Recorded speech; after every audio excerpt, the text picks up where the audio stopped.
है ना? ओके, सो Poisson distribution के ये इंपॉर्टेंट रिजल्ट्स मैं कॉपी कर लेता हूँ, फिर आगे हम कंटिन्यू करके सॉल्व करना।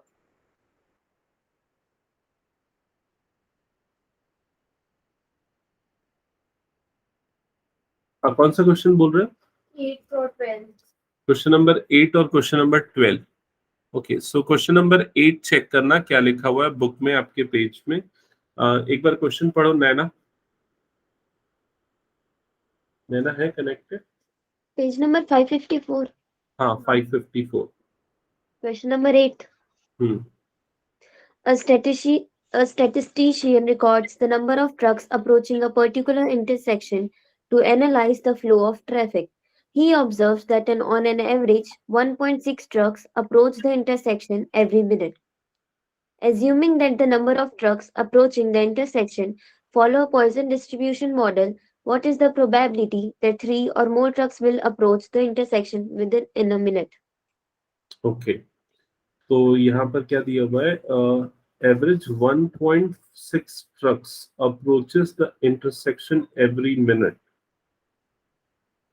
assuming that the number of trucks approaching intersection follows Poisson distribution. What is the probability of 3 or more trucks?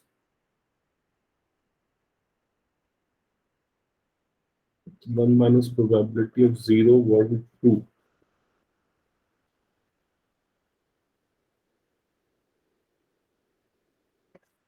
Sir इसका मतलब ये हुआ ना एटलीस्ट 3 मोर ट्रक्स।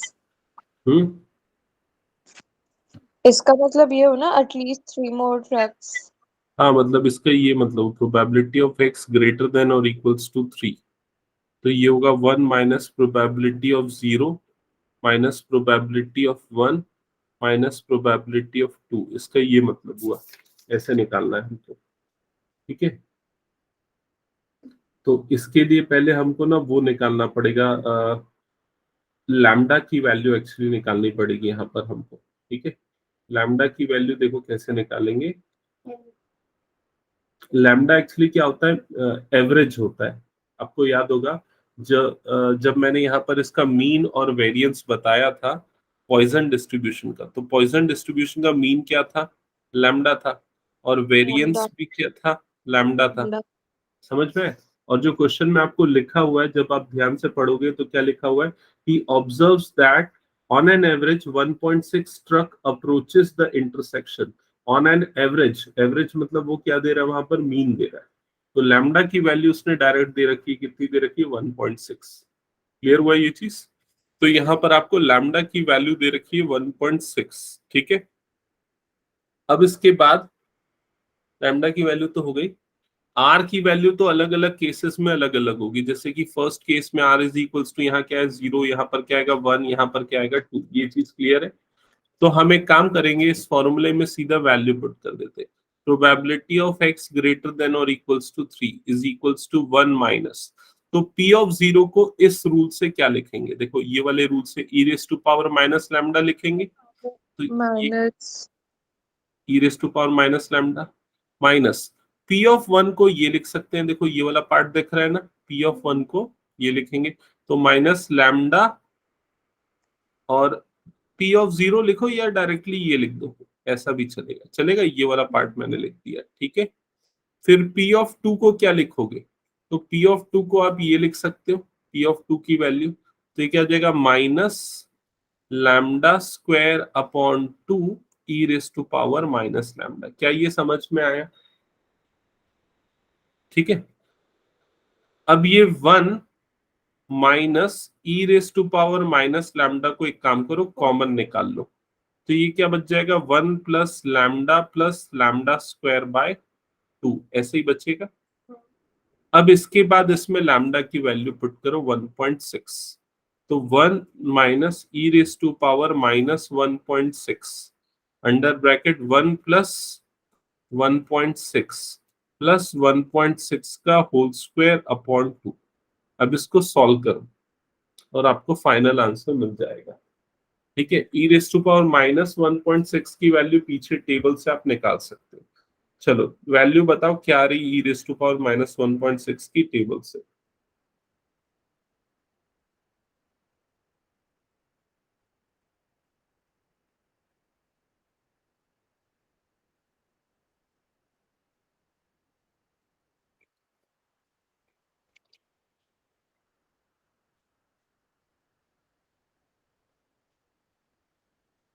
0.202.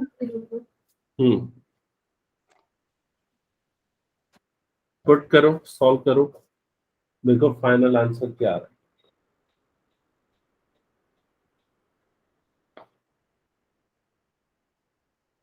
देखो ये सब कैलकुलेशन के बाद मैं तुम लोगों को बता दूं, ये आएगा 0.783। ठीक है, ये वाला जो पूरा वैल्यू है ना, मैंने कैलकुलेटर से सॉल्व कर लिया एक्चुअली अभी। ठीक है, मैं तुम लोगों को सीधा डेटा बता रहा हूँ, नंबर बता रहा हूँ जो आने वाला है। तुम लोग इसको चाहो तो नोट डाउन करके रख लो, क्योंकि ना पूरा सॉल्व अभी करने पे तो टाइम लग जाएगा। तो ये पूरे की वैल्यू इतनी आने वाली है, ये सामने देखो मैंने लिखा है। ठीक है, और जब 1 में से माइनस करोगे इस नंबर को, तो आपको मिलेगा 0.2166, 0.2166, जो कि 0.217 के बराबर होगा। आई थिंक यही है आंसर। ठीक है, तो आप लोग कैलकुलेशन वाला पार्ट चेक कर लेना, बाकी मैंने यहाँ पर से आपको कैलकुलेटर से बता दिया। ओके, हटा दूं अब मैं इसको। सर अगर इसमें एवरेज नहीं दिया रहता तो? एवरेज नहीं दिया रहता ना, तो इसमें एन और पी की वैल्यू दी होती, क्योंकि बाय एनी वे हमको लैम्डा तो चाहिए। बिना लैम्डा के हम ये पॉइजन डिस्ट्रीब्यूशन की क्वेश्चन सॉल्व नहीं कर सकते। तो या तो वो लैम्डा देगा या एन और पी की वैल्यू देगा, because lambda is equal to n p होता है ना। Yes sir. क्वेश्चन 12 एक बार चेक कर लो, अगर सिमिलर है तो आप लोग बना सकते हैं। Car having accident, every small probability दी हुई है और एन दिया, मतलब पी और एन दे दिया, तो उससे आप लैम्डा निकाल लोगे, फिर उसके बाद बाकी सारी चीजें निकाल लेना। और फिर x greater than or equal to। हाँ, बन जाएगा ना। 12th क्वेश्चन अनुश्री नैना, ओके। यस सर, बन जाएगा। Yes. 19th क्वेश्चन एक बार चेक कर ले, क्या ऐसे वाले क्वेश्चन भी आने के चांस रहते हैं। और 21 पे भी सर। क्वेश्चन नंबर 19 एक बार चेक कर लो। 19 पढ़ो तुम लोग और ट्राई करो। मैं एक सेकंड ना स्टैंड लेके आ रहा हूं।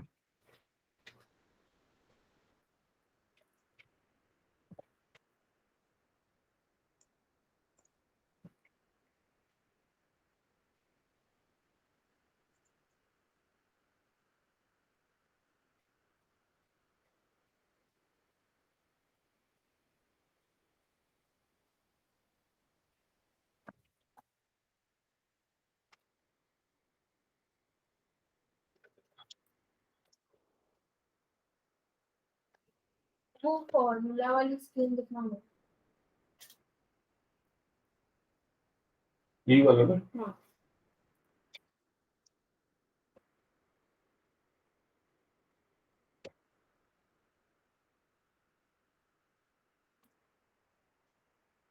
सर इसमें फॉर्मूला पुट कर देंगे ना पहले, जैसे 3p फिर ब्रैकेट में x इज इक्वल्स टू 2 दिया है, हाँ तो उसमें e raise to power minus lambda lambda to the power 2 upon 2 factor.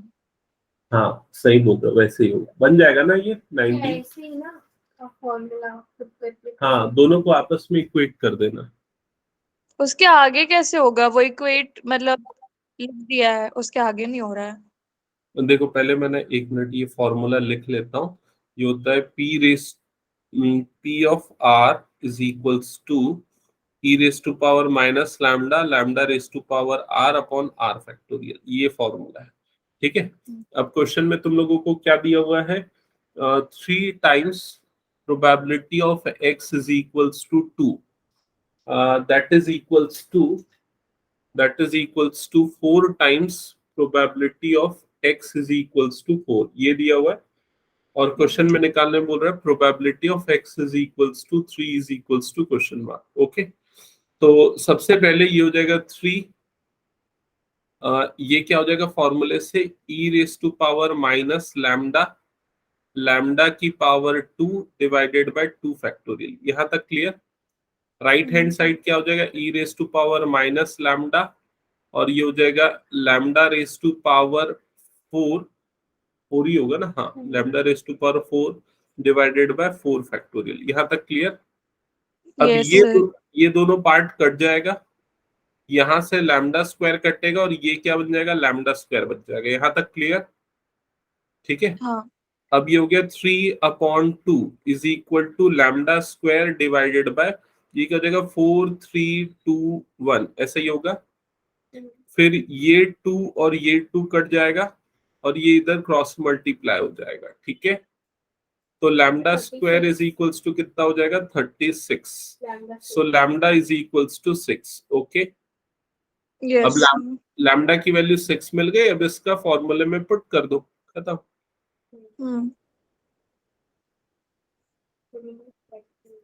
कौन 3 फैक्टोरियल? और चेक करने के लिए इसमें दिया हाँ। भी हुआ है 6, तो 6 आना चाहिए हाँ आंसर पे। हाँ, क्या बोल रहे हो नैना? सर आगे आंसर। आ गया ना, ठीक है।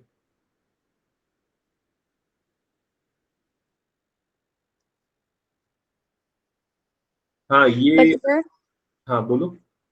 बट सर जैसे एग्जाम टाइम में हम कैलकुलेट करेंगे पूरा 0.00248 इंटू 36। एक सेकेंड ना, जैसे अगर वैल्यू पुट करते तो e raise to power -6 into 6³ divided by 3 2 6, ऐसे ही हो जाएगा। तो यहाँ से ये कट जाएगा और ये 36 होगा। e रेस टू पावर -6 की वैल्यू कितनी, 0.00248 इंटू 36। ये वाला कैलकुलेशन बोल रहे हो ना? Yes sir. हाँ, ये तो करना पड़ेगा तुम लोगों को, ये वाला तो करना पड़ेगा। और अगर देखो ज्यादातर बच्चे क्या होता है डेसिमल वाले क्वेश्चन में ना गलत करते हैं। तो मैं तुम लोगों को एक तरीका बोल रहा हूँ कि तुम लोग फ्रैक्शन में कन्वर्ट करके इसको मल्टीप्लाई करो, बाद में डेसिमल लगा लिया करो। जैसे इसको लिख सकते हो 248/36 डिवाइडेड बाय, डिनोमिनेटर में कितना आएगा 1 और कितने जीरोस लगेंगे, 5 जीरोस लगेंगे। समझ में आया? अब उसके मल्टीप्लिकेशन करो, फिर उसके बाद जीरोस लगा लो, तो ये आपको गलती होने से बचाएगा।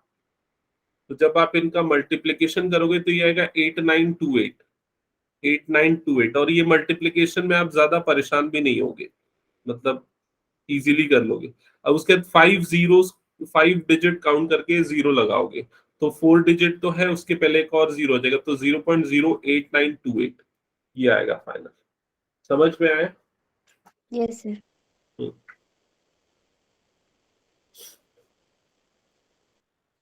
ओके, तो आगे बढ़े अब अपन। इसका आंसर तो लेकिन हाँ, आगे बढ़े नेक्स्ट। पॉइजन में और टाइम चाहिए या नॉर्मल स्टार्ट कर दे? ये 21st वाला पेपर देखो। 21st वाला, ओके। क्वेश्चन नंबर 21 पढ़ना। अनुश्री पढ़ो question number 21। Yes, sir. If 1% of the electric bulbs manufactured by a company are defective, find the probability that in a sample of 100 bulbs, the number of defective bulbs will be 0, 1, 2, 3, 4, 5, respectively. Use recurrence relation of Poisson distribution. Also find the probability that 3 or more, first, second, between 1 and 3, third, less than or equal to 2 bulbs will be defective. हम्म, तो P 0.001 और N 100 हो जाएगा। नहीं, p की value क्या होगी 0.01। P कैसे पता चलता है? अच्छा 1/100 1/100 इंटू 100। अगर तुम पॉइंट में गलती करते हो तो फ्रैक्शन में रखो रखो, ठीक है। n की वैल्यू कितनी है 100। लैम्डा P into N से। हाँ ठीक है, बन जाएगा ये। Hmm. ये recurrence relation of Poisson distribution. Lambda is equal to 1 आएगा ना। ठीक है, बाकी सेम प्रोसेस यूज करना है और कुछ भी नहीं। तो मैं इसको स्किप कर रहा हूँ, आगे बढ़ रहा हूँ। ठीक है, इसको बना लेना, लेकिन 21st वाला जो क्वेश्चन है ना, Yeah. अच्छा क्वेश्चन है। ठीक है, घर में सॉल्व कर लेना, नहीं बना तो मुझे से बन जाना चाहिए। लैम्डा की वैल्यू निकल गई, फिर आर की वैल्यू अलग अलग दी हुई है, आपको कुछ नहीं करना, फॉर्मूले में वैल्यू रखना। नॉर्मल डिस्ट्रीब्यूशन स्टार्ट करें, फिर हम लोग अब बिटवीन 1 and 3 है तो सिर्फ 2 लेंगे, प्रोबेबिलिटी ऑफ 2। हाँ ठीक है, ओके। नहीं, एक मिनट, बिटवीन 1 and 3 है तो 1 2 और 3 तीनों लेना है। 1 से 3 के बीच में कुछ जो आता है ना।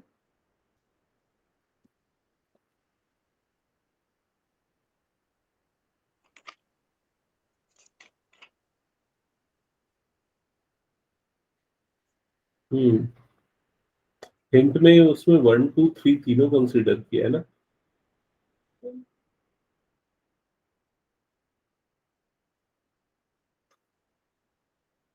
एक बार इसको चेक करके देख लेना सॉल्व करके, ठीक है, आंसर कौन से वाले कंडीशन में मैच हो रहा है। जैसे बिटवीन 1 एंड 3 अगर लिखा है तो वो 2 ही लेना चाहिए।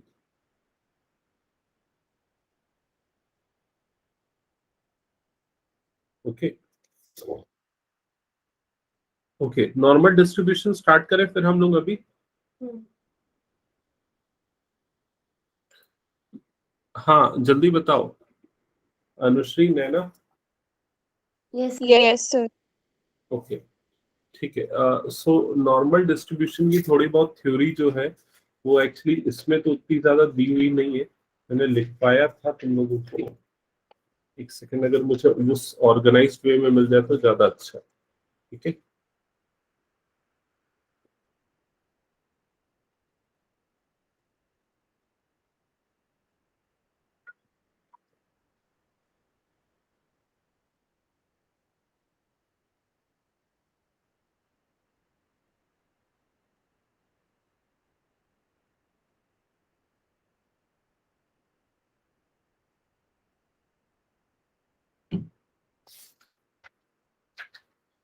चलो ठीक है, इसमें से पढ़ पढ़ के पहले मैं लिखा देता हूँ, अभी वो मुझे दिख नहीं रहा है, यहीं से लिख लेता हूँ, ठीक है। हेडिंग डालना नॉर्मल डिस्ट्रीब्यूशन।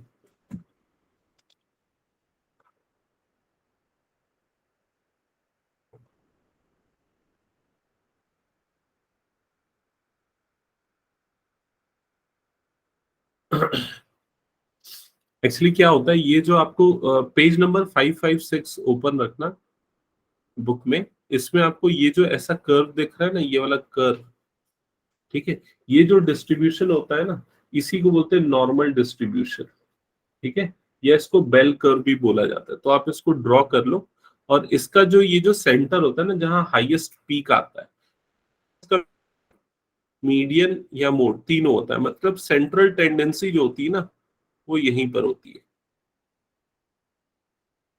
तीनों सेम जगह पे लाई करते हैं, ऐसा कंसीडर होता है, ठीक है।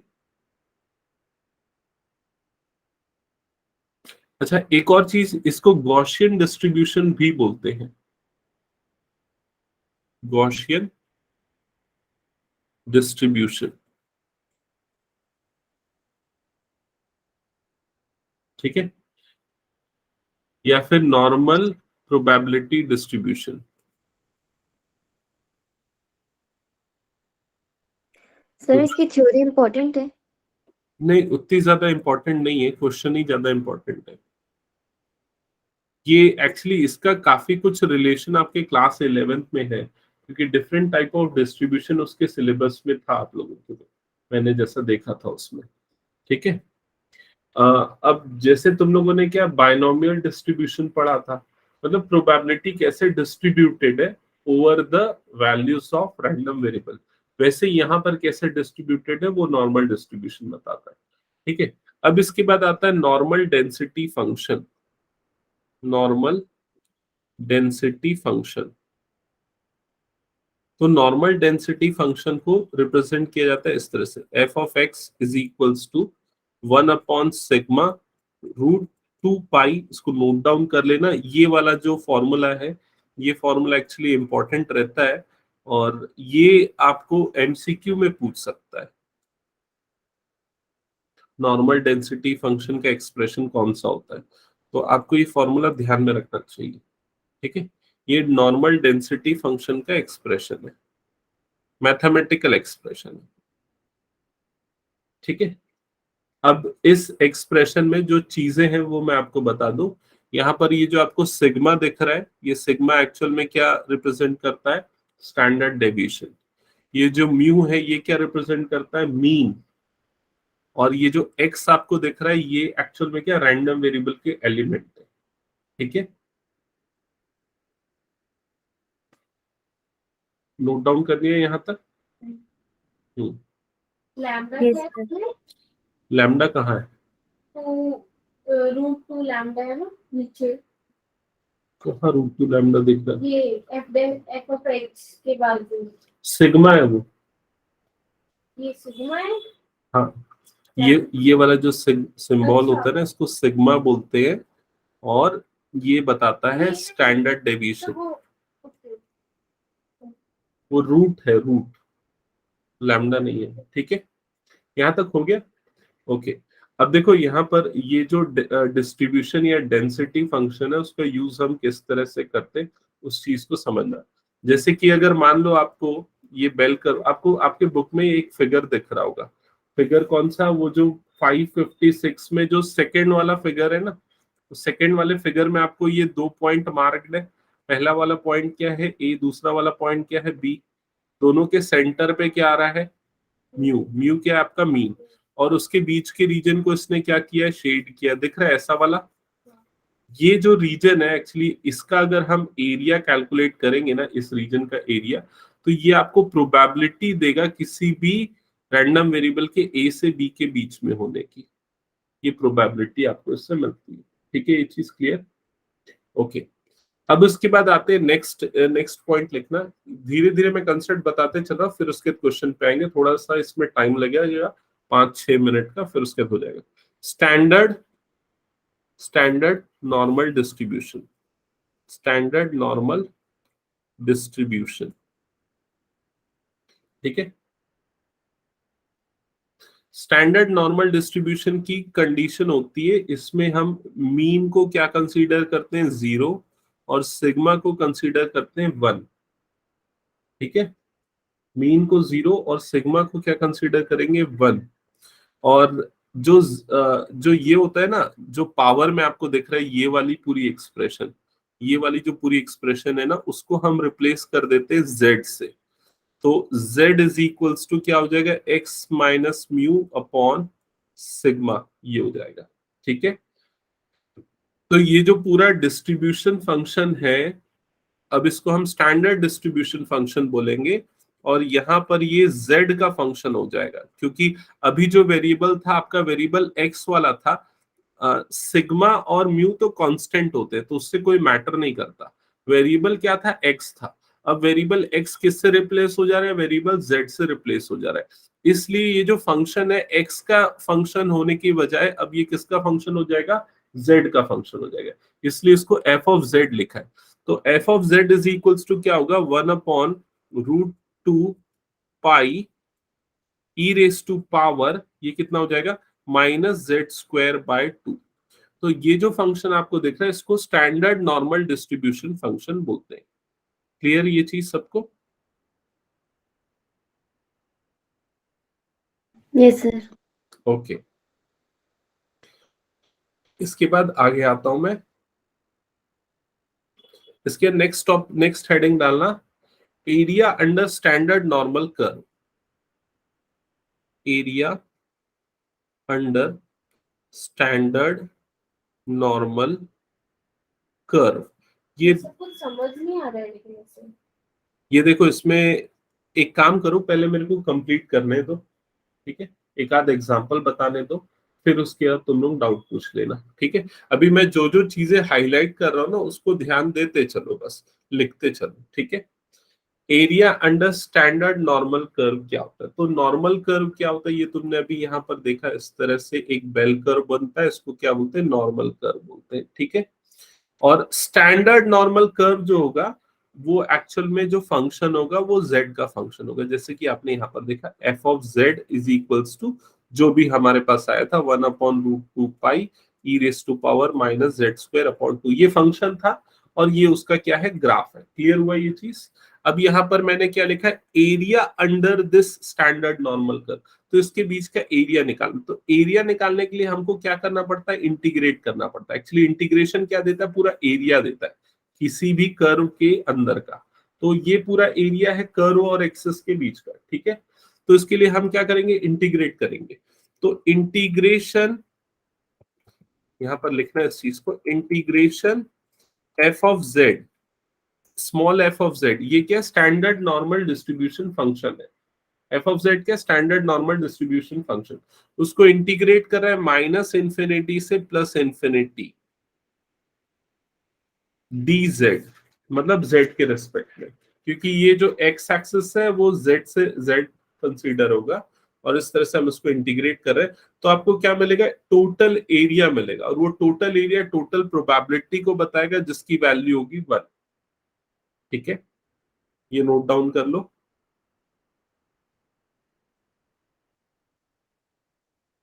कर लिए नोट। अब यहां पर अगर मान लो आप माइनस इंफिनिटी से प्लस इंफिनिटी पूरा इंटीग्रेट नहीं करके, मान लो एक वैल्यू यहां पर, सपोज एक वैल्यू आ रही है Z1 तक, अगर इसको इंटीग्रेट करते हो तो आपको जो एरिया अंडर द कर्व मिलेगा वो Z1 से लेके, एक सेकेंड मैं इसको हाईलाइट कर दूं, वो यहां से लेके, इस पॉइंट से लेके ये वाले पूरे रीजन का एरिया आपको देगा, ये वाले पूरे रीजन का एरिया देगा। इसको मैं अभी हाईलाइट कर रहा हूं। तो अभी इंटरवल मैंने यहां पर क्या किया, चेंज किया। इंटरवल मैंने यहां पर क्या रखा, ये लेफ्ट मोस्ट पे क्या है माइनस इंफिनिटी, और राइट पे जो प्लस इंफिनिटी था वो कहां पर लिमिट हो गया, Z1 पे। अब इंटीग्रेशन की लिमिट कहां से कहां हो गई, माइनस इंफिनिटी से लेके Z1, F of Z D Z, ये हो जाएगा। और इसका जो रिप्रेजेंटेशन होगा वो कुछ ऐसा होगा, कैपिटल एफ ऑफ Z1, इस तरह से उसको रिप्रेजेंट करेंगे, और ये आपको देगा probability of Z less then Z1, ये देगा। ठीक है, ये नोट डाउन किया। अब सुनो मेरी बात, यहां पर थोड़ा सा ध्यान देना, सभी के सभी, थोड़ा सा मुश्किल जरूर जाएगा लेकिन सुन लेना।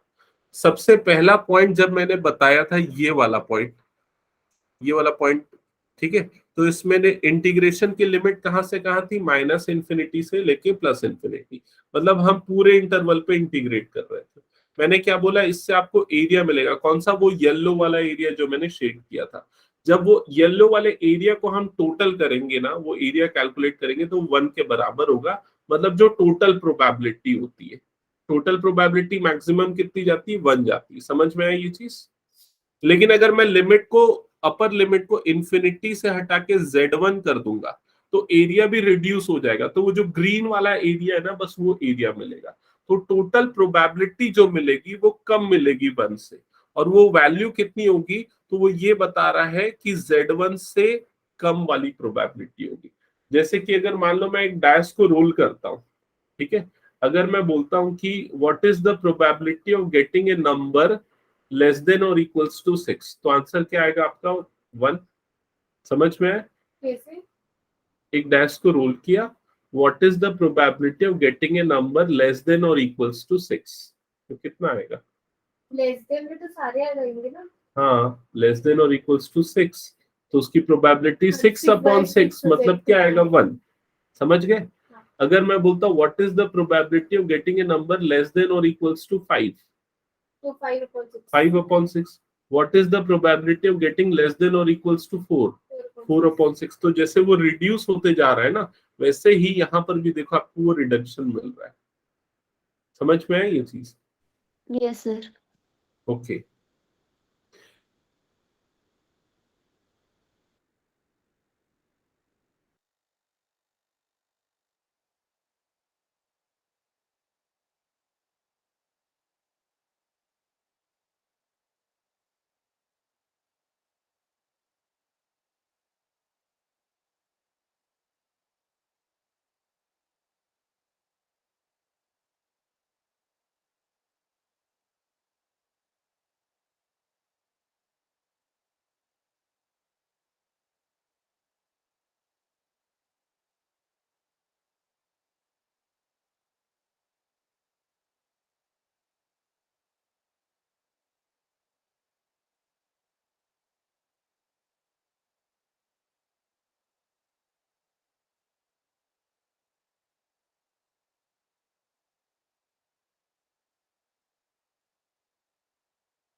रिया, पावर कट है, 2 मिनट रुक जाओ। ओके।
नैना तो है ना, नैना है। Yes, sir. Okay, power cut गया था, जस्ट सेकंड।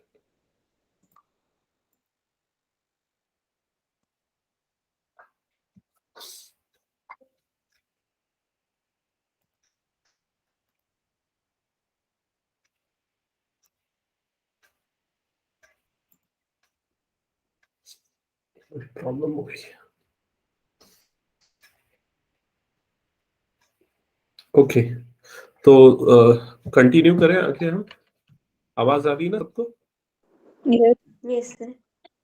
ओके, अब इसी ग्राफ को ना फर्दर देखो, एक्सपांड करता हूं मैं, एक्सटेंड करता हूं। एक सेकेंड।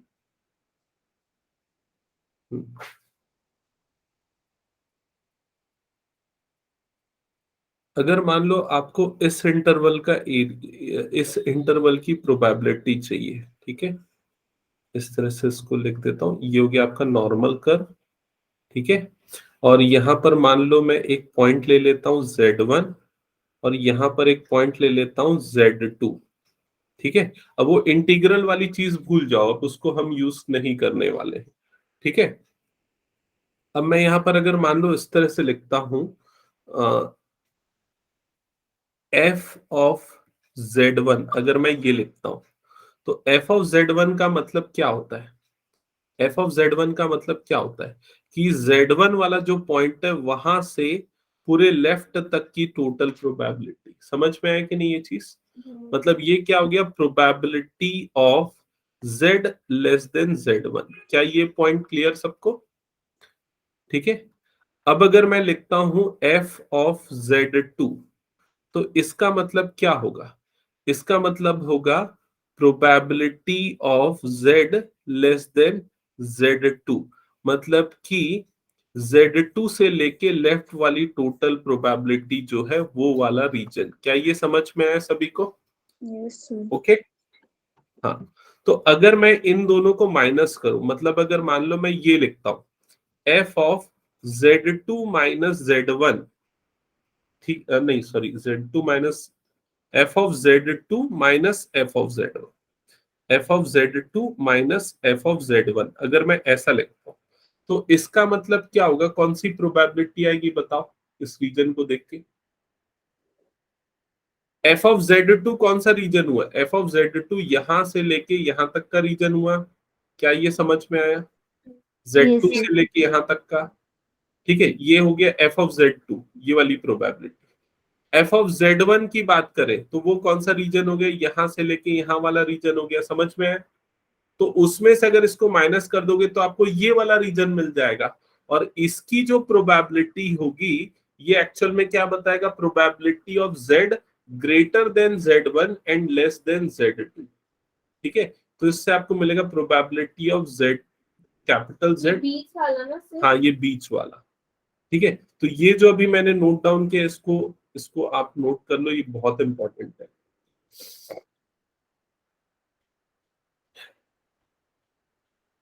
ये तो बीच में ऐसा समझा था कि नॉर्मल कट गया नहीं, है ना? उसमें दिया ना सैंपल पेपर में तुमको नॉर्मल का क्वेश्चन, ठीक है। ये हो गया। तो इतनी चीज इंपॉर्टेंट है। अब एक और चीज इसमें बस लास्ट पॉइंट समझ लेना कि जो भी नॉर्मल डिस्ट्रीब्यूशन का कैलकुलेशन होता है ना, वो लेफ्ट साइडेड कर्व का कैलकुलेशन होता है। लेफ्ट साइडेड का होता है मतलब कि क्या होता है, अगर मान लो मैं इस तरह से लिख रहा हूं ना, एफ ऑफ टू अगर मान लो मैं लिख रहा हूं, इसका मतलब वो क्या करेगा, ये जो पॉइंट टू आएगा इस नॉर्मल कर्व में, जो पॉइंट टू आएगा वहां से लेके ये टोटल वाला माइनस इंफिनिटी तक की प्रोबेबिलिटी देगा। मतलब ये किस चीज की प्रोबेबिलिटी देगा? Probability of Z less then 2 की देगा, ठीक है। अब अगर मान लो तुमको probability of Z greater than 2 निकालना है, probability of Z greater than 2 निकालना है। ग्रेटर देन 2 का मतलब क्या हुआ? तुमको ये वाले रीजन की प्रोबेबिलिटी निकालना है।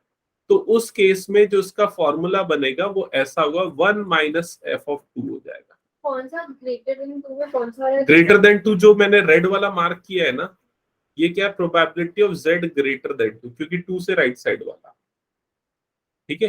तो उसके लिए हम कैसे निकालेंगे? 1 माइनस एफ ऑफ 2 निकालेंगे। तो एक इससे प्रॉपर्टी जो बनेगी उसको नोट डाउन करना। प्रॉपर्टी होगी f of z greater than z1 is equals to 1 minus f of z. ये बन जाएगा प्रॉपर्टी। ठीक है, इसको नोट डाउन कर लो।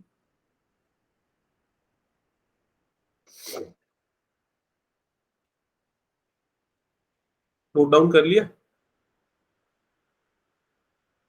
ओके, नेक्स्ट और कुछ 2-3 प्रॉपर्टीज है जो लास्ट मैं बता रहा हूं, फिर हम सीधा क्वेश्चंस पे मूव करेंगे।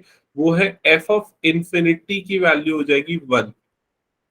एफ ऑफ इंफिनिटी क्यों 1 होगा? देखो यहां पर ऑलरेडी मैंने बता दिया था एफ ऑफ इंफिनिटी क्यों 1 है, क्योंकि total area under the curve वो 1 होता है। दूसरा है एफ ऑफ 0 की वैल्यू होती है हाफ। एफ ऑफ 0 क्यों हाफ होता है? क्योंकि ये देखो सेंटर पे, तो कर्व 2 इक्वल पार्ट्स में डिवाइडेड है, तो दोनों की प्रोबेबिलिटी हाफ हाफ होगी। थर्ड प्रॉपर्टी होती है f of minus z is equals to 1 minus f of z. ये थर्ड प्रॉपर्टी होती है। तो ये लास्ट आपको नोट डाउन करना है। ठीक है, अब देखो जो सबसे ज्यादा इंपॉर्टेंट चीजें हैं इसमें, वो ये जो मैंने बॉक्सेस में बंद कर रखे हैं ना, ये सबसे ज्यादा इंपॉर्टेंट है। ये 1, ये 2, ये 3 और ये 4, इनको आपको ध्यान में रखना है। ठीक है, 1 2 3 4 ये सारे। स्टार्ट करें क्वेश्चन सॉल्व करना।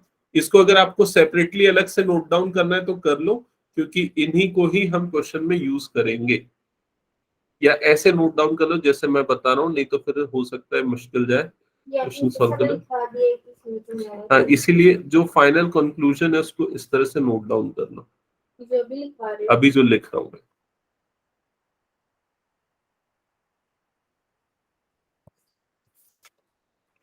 ये हो गया फर्स्ट, सेकंड ये लिख लेना, और इस ऑर्डर में लिखना जिस ऑर्डर में मैं लिखा रहा हूँ। ठीक है, तो शायद ज्यादा इजी है।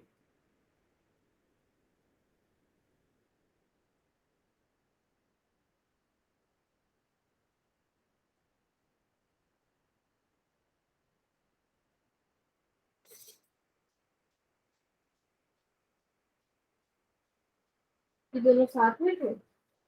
कौन? पहले के दो वाले? नहीं, वो चेंज किया ना मैंने, आगे पीछे लिखा है। साथ में नहीं थे, मैं थोड़ा उसको चेंज करके लिखा।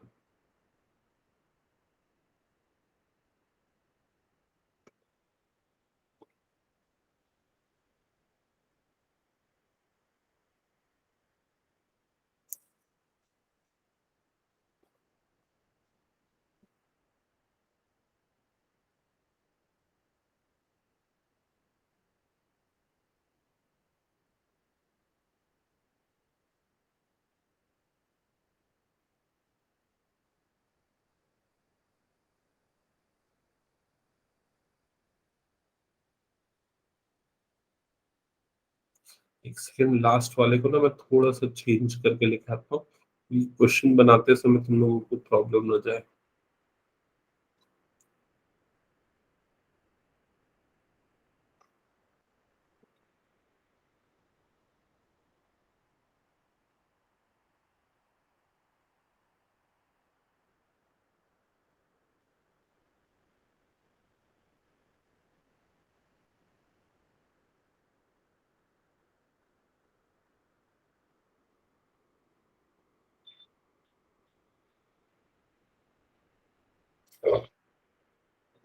इसको कर्व से समझाना चाहिए, लेकिन उसके लिए ना काफी टाइम लगता है, और उसके लिए ना तुम लोगों को ज्यादा इंटरेक्टिव होना पड़ेगा एक्चुअली, और उतना टाइम है नहीं, इसलिए मैं इसको सीधा फॉर्मूले बेसिस पे सॉल्व करना बता रहा हूँ। तो ये नोट डाउन कर लिया।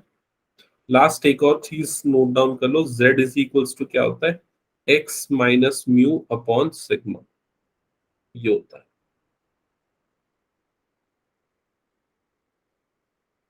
बाकी ये जो अभी आपको सामने स्क्रीन पे दिख रहा है ना, ये सारी प्रॉपर्टी यूज करके आप पूरे नॉर्मल के क्वेश्चन सॉल्व कर सकते हो, जो कंक्लूजन रिमार्क है चैप्टर के। ठीक है, तो यहां तक हो गया, तो हम स्टार्ट करें आगे क्वेश्चन सॉल्व करना। Yes, sir. ओके, तो सीधे मैं एक्सरसाइज पे मूव करता हूँ। Exercise 9.6, exercise 9.6। एक सेकेंड ना, मैं वाईफाई से कनेक्ट कर लेता हूँ, लाइट आ गई है, just a second.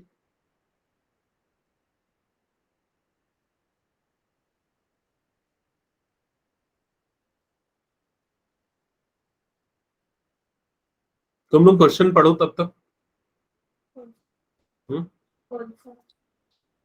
First question.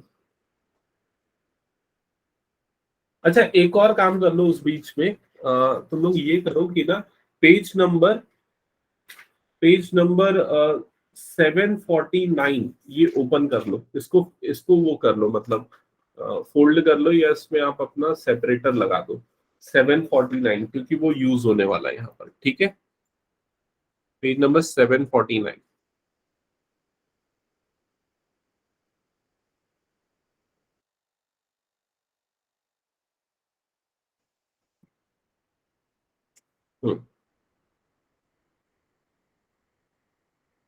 Start करें फर्स्ट क्वेश्चन से। हाँ, तो देखो फर्स्ट क्वेश्चन पढ़ो, क्या लिखा हुआ है। रिया, क्वेश्चन नंबर 1 पढ़ो। If Z is a standard normal variable, find each of the following probabilities. तो फर्स्ट पार्ट में क्या लिखा है, probability of Z less then 1.9, यही लिखा हुआ है। तो देखो इसमें कौन सी प्रॉपर्टी अप्लाई होगी, फर्स्ट वाली अप्लाई होगी। ठीक है, और इस प्रॉपर्टी के अकॉर्डिंग हम इसको क्या लिख सकते हैं, f ऑफ 1.9 ये लिख सकते हैं। ठीक है, अब वो जो टेबल मैंने तुम लोगों को बोला अभी, कौन सा टेबल, पेज नंबर पे 749, 749 पे आप ये वाली वैल्यू चेक करो, 1.9, 1.9 है ना, 0.9713। 0.9713 दिख रहा है, क्या हुआ, दिखा 1.9, फिर उसके जो अगले कॉलम है ना वो 0001 वाले, तो आपका 1.900 आएगा। ठीक है, तो क्या रहा है 0.9713, तो इसका आंसर होगा 0.9713। खत्म, ये फर्स्ट पार्ट का आंसर। समझ गए, ये दिया होगा क्वेश्चन में f of 1.9। हाँ समझ गए। अनुश्री क्लियर है। Yes, sir. सेकेंड पार्ट में क्या पूछा है, देखो क्वेश्चन में, probability of Z greater than 2.7, second तो इसमें कौन सी प्रॉपर्टी अप्लाई होगी, ये सेकेंड वाली प्रॉपर्टी, ये वाली प्रॉपर्टी। तो इसको हम क्या लिखेंगे, इसको हम लिखेंगे 1 माइनस f ऑफ 2.7, फर्दर ये हो जाएगा 1 माइनस f ऑफ 2.7 की वैल्यू टेबल से देख के बताओ क्या है, 0.9965. 0.9965। अब सब्सट्रैक्ट कर दो इसमें से, तो कितना आएगा 0.0035, यही आएगा शायद। ये हो गया आपका आंसर, खत्म। थर्ड पार्ट का चेक करो, क्वेश्चन में क्या लिखा हुआ है, probability of Z less then -0.84, यही लिखा है। तो अब इसमें कौन सा प्रॉपर्टी अप्लाई होगा, ये वाला देखो प्रॉपर्टी, लास्ट में जो मैंने सबसे आखिरी लिखा है, ये वाला दिख रहा है ना। इससे हम इसको डायरेक्टली क्या लिख सकते, इस वाले पार्ट को ये लिख सकते, क्या ये समझ गए। तो ये क्या हो जाएगा 1 माइनस f ऑफ 0.84, ऐसे ही होगा। तो ये सेकंड और ये वाली प्रॉपर्टी में डिफरेंस क्या है? सेकंड में ये इनइक्वालिटी के साइन का डिफरेंस दिख रहा है ना, समझ में आया कि नहीं है। ये हो जाएगा अब 0.84, f ऑफ 0.84 की वैल्यू चेक करो क्या है, 0.7995. 0.7995। जब डिफरेंस लोगे तो ये आएगा 0.2005, यही आएगा क्या। Yes, sir. तो ये हो गया आंसर, समझ गए। अब 2-3 क्वेश्चन और खुद से चेक करो इसके। बताओ फोर्थ वाला, क्या वो नहीं आ रहा है क्या रिया समझ में? हाँ तो रहे हाँ आ रहा है। रिया तुम बताओ फोर्थ वाला। चलो क्या लिखा है? Probability of 0 z greater than 0 less than 1.45। तो कौन सी प्रॉपर्टी अप्लाई होगी इसमें? तो क्या लिखेंगे उसको? F of f of 1.45 minus F of 0. f of 0। तो f ऑफ 1.45 की वैल्यू बताओ देख के रिया। 1.45. 1.45 की वैल्यू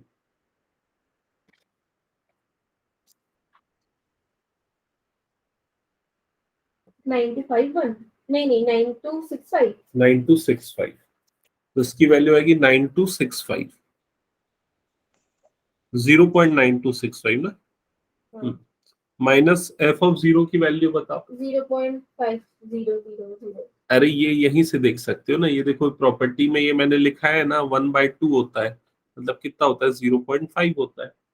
तो माइनस क्या हो जाएगा? 0.5। तो ये कितना आ जाएगा डिफरेंस? 0.4265। ये हो गया आंसर। समझ गए ना? हाँ सर 8th वाला कैसे होगा? 8th वाला बता रहा हूँ। Probability of z greater than -3.01 less than -1.38। इसमें एक से ज्यादा प्रॉपर्टी अप्लाई होगी। तो सबसे पहले कौन सी अप्लाई होगी? ये थर्ड वाली। ठीक है, तो थर्ड वाली प्रॉपर्टी जब मैं अप्लाई करूंगा तो उसको क्या लिखेंगे रिया? क्या लिखेंगे बताओ? प्रोबेबिलिटी ऑफ, F of हाँ F of, sorry, -1.38. F of -1.38 minus F of minus f of -3.01. -3.01। Correct. ये जो f ऑफ 1.3 -1.38 है ना, ये वाला जो पार्ट है ना, और उसमें ये F of इसमें -z1 वाली प्रॉपर्टी. हाँ इसमें ये वाली प्रॉपर्टी लगा देंगे। तो ये क्या हो जाएगा? 1 minus F of 1.3. F of 1.38। और इस पूरे को ना एक ब्रैकेट में लिख देते, करली ब्रैकेट। फिर उसके ये वाले पार्ट को में भी वाली प्रॉपर्टी लगाएंगे, तो ये क्या हो जाएगा? 1 minus F of 3.01. F of 3.01। समझ गए ये? यस फिर सर। ब्रैकेट खुलेगा तो वो दोनों तो कैंसल हो जाएगा, +1 और -1। और ये वाला पार्ट जो है ये पॉजिटिव बन जाएगा, मतलब ये क्या बन जाएगा? F of 3.01 minus f of 1.38। फिर उसके दोनों निकाल के माइनस कर देना। समझ गए ये? और किसी में कोई डाउट इस फर्स्ट क्वेश्चन में तो बताओ। बाकी सब वही है, ये जो मैंने सामने लास्ट में प्रॉपर्टी कंक्लूजन में लिखा ही ना, इन्हीं को यूज करना है।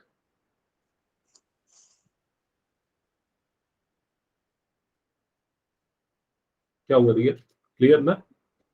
तो हो गया, तो आगे बढ़ूं फिर मैं yes next sir. Question number 2 पे। तो क्वेश्चन नंबर 2 चेक करो।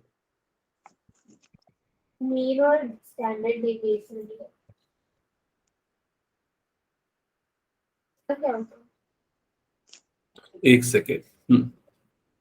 तो क्वेश्चन नंबर 2 में देखो क्या लिखा हुआ है। क्वेश्चन नंबर 2 में लिखा है x is a normal distribution random variable with mean 12। Mean मतलब क्या दिया है? म्यू दिया हुआ है। म्यू इज इक्वल्स टू क्या है? 12। समझ गए? और क्या लिखा हुआ है आगे? स्टैंडर्ड डेविएशन मतलब कि सिग्मा इज इक्वल्स टू क्या दिया हुआ है? 3 दिया हुआ है। ठीक है, Z निकालना क्या? हाँ शायद। Find each of the following probabilities. तो सबसे पहले हम निकालेंगे z।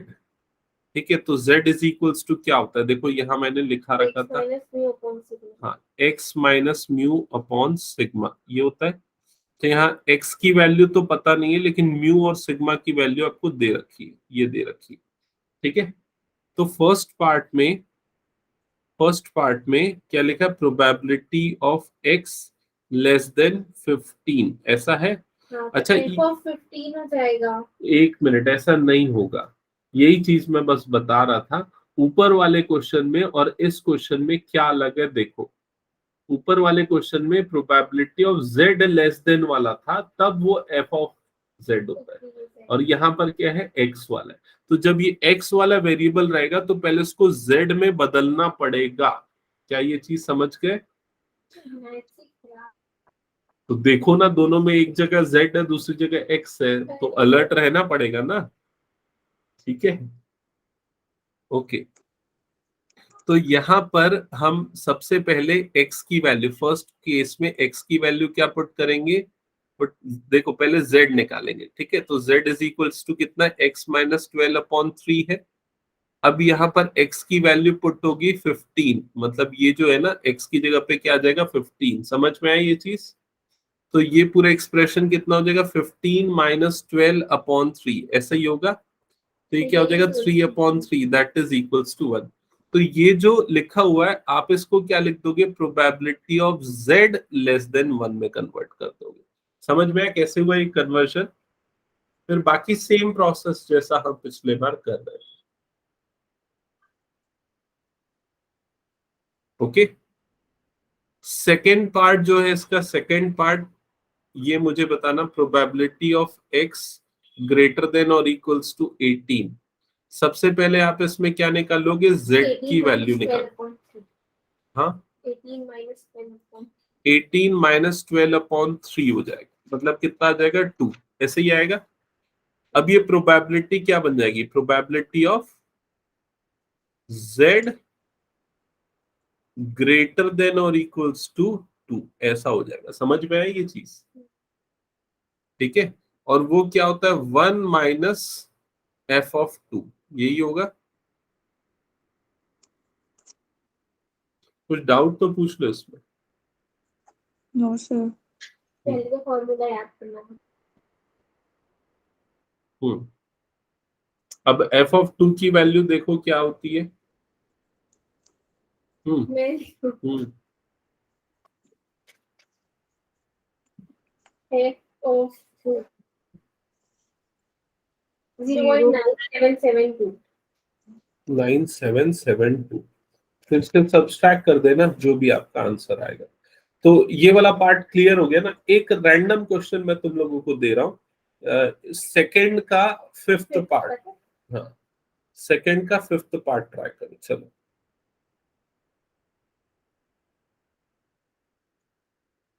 इसमें x की वैल्यू क्या लेंगे और दोनों को कन्वर्ट करना पड़ेगा ना। ओ पहले 12 का करें फिर 21 का करें। इसको ऐसा बदलोगे ना, z greater than z1 less than z2, तो तुमको z1 z2 दोनों निकालना पड़ेगा ना। क्या हर क्वेश्चन एक जैसा थोड़ी ना देगा? कुछ तो Z2 में आ रहा है क्या? z2 कितना 3 आएगा ना। हाँ 3 आ गया। और z1 की वैल्यू 0 आएगी।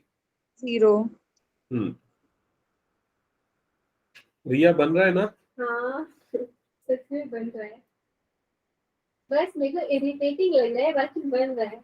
फिर उसके बाद फर्दर ये क्या हो जाएगा, f of 3 minus f of 0, यही होगा। हाँ। f ऑफ 3 की वैल्यू टेबल से निकालोगे, f ऑफ 0 कितना होता है, 0.5 होता है, खत्म। समझ गए ना? Yes, sir. आगे बढ़े अब क्वेश्चन 3 पे। इसके बाकी क्वेश्चंस तुम लोग सॉल्व करना। क्वेश्चन नंबर 3 पे आते हैं। क्वेश्चन नंबर 3 में देखो क्या लिखा है, given z is a standard normal random variable, find z in each of the following cases। तो फर्स्ट केस में क्या लिखा हुआ है, To the left of z is 0.9। Left of z is this. आपको यहाँ पर क्या निकालना है क्वेश्चन में, लेफ्ट ऑफ z आपको क्या निकालना है क्वेश्चन में, पहले क्वेश्चन पढ़ो। क्वेश्चन में क्या निकालना है, z। तो उसमें ऊपर उसने क्लियरली लिखा फाइंड z, मतलब आपको z निकालना है। z is equals to question mark. और वो जो आपको दे रखा है वो एरिया लेफ्ट टू z है। एरिया लेफ्ट टू z का मतलब क्या, देखो ये इस तरह का होता है नॉर्मल कर्व। ठीक है, Z1 हाँ, वो जो Z1 एक्चुअली, वो ये Z1 एक्चुअली आपको निकालना है, जिसको ये Z बोल रहा है, और आपको ये एरिया दे रखा है, ये वाला एरिया दे रखा है, समझ रहे हो कि नहीं? ये वाला एरिया दे रखा है, और ये एरिया एक्चुअली क्या देता है आपको? ये वाला एरिया आपको बताता है f of Z1, ये बताता है, और इसकी वैल्यू आपको दे रखी है। तो फर्स्ट पार्ट में इसकी वैल्यू कितनी है? 0.9750, समझ में आया? तो f of Z1 is equals to है 0.9750, और आपको Z1 की वैल्यू निकालनी है। तो टेबल में अब आप उल्टा करोगे, 0.9750 देखोगे कब आता है, समझे कि नहीं समझे? नहीं समझ ये भी में? आखिरी की लाइन में समझो। ये यहां तक क्लियर है रिया? हाँ। अब ये देखो कि ये वाला वैल्यू टेबल में Z1 की कौन सी वैल्यू पे आता है। टेबल निकालो पहले अपनी बुक में। 1.96। हाँ, 1.96। 1.96 पे आता है क्या? ओके, तो वो आ जाएगी Z1 की वैल्यू। ठीक है, नैना और अनुश्री तुम लोग सॉल्व करो। रिया बताओ क्या प्रॉब्लम है, मिला कि नहीं मिला? कहाँ पर है बताओ मुझे टेबल में। 1.9 और ये 0.6। ये तो तुमने हाईलाइट करके रखा है क्या पहले? ये नहीं, ये तो पिछले क्वेश्चंस के लिए यूज किया ना। अच्छा। ये तो 1.9 और ये हो गया 0.6, 1.96। ठीक है, समझ गए? तो Z1 की वैल्यू क्या आ जाएगी? 1.96। पर टेबल तो प्रोवाइड नहीं करते, तो ये सारे कैसे करेंगे? याद करना पड़ेगा पूरा ये सब टेबल। नहीं आएगा, मतलब आप क्यों करना आएगा कैसे आएगा? क्योंकि ये सैंपल पेपर में भी दिया। सैंपल पेपर में अलग दिया है। एक मिनट मैं देख लेता हूँ क्या दिया सैंपल पेपर। टेबल तो देगा नहीं, तो टेबल की क्वेश्चन एक सेकेंड ना, कौन बोल रहा है ऑनलाइन में? एक बार बोलना फिर से। सर मैं बोल रही हूँ, इंग्लिश का भी सैंपल पेपर टफ आया था, क्वेश्चन पेपर कितना इजी आया था। तो ये मैं क्या टफ क्वेश्चंस करवा रहा हूँ? नहीं बट जिसके अंदर की प्रोबेबिलिटी नहीं है।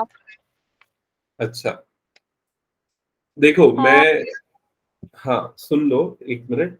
एक्चुअली क्या है ना, अगर ये क्वेश्चन आया तो डेटा आपको देगा, क्योंकि सैंपल पेपर में देखो e⁻³ की वैल्यू दी हुई है, जो सैंपल पेपर का क्वेश्चन है।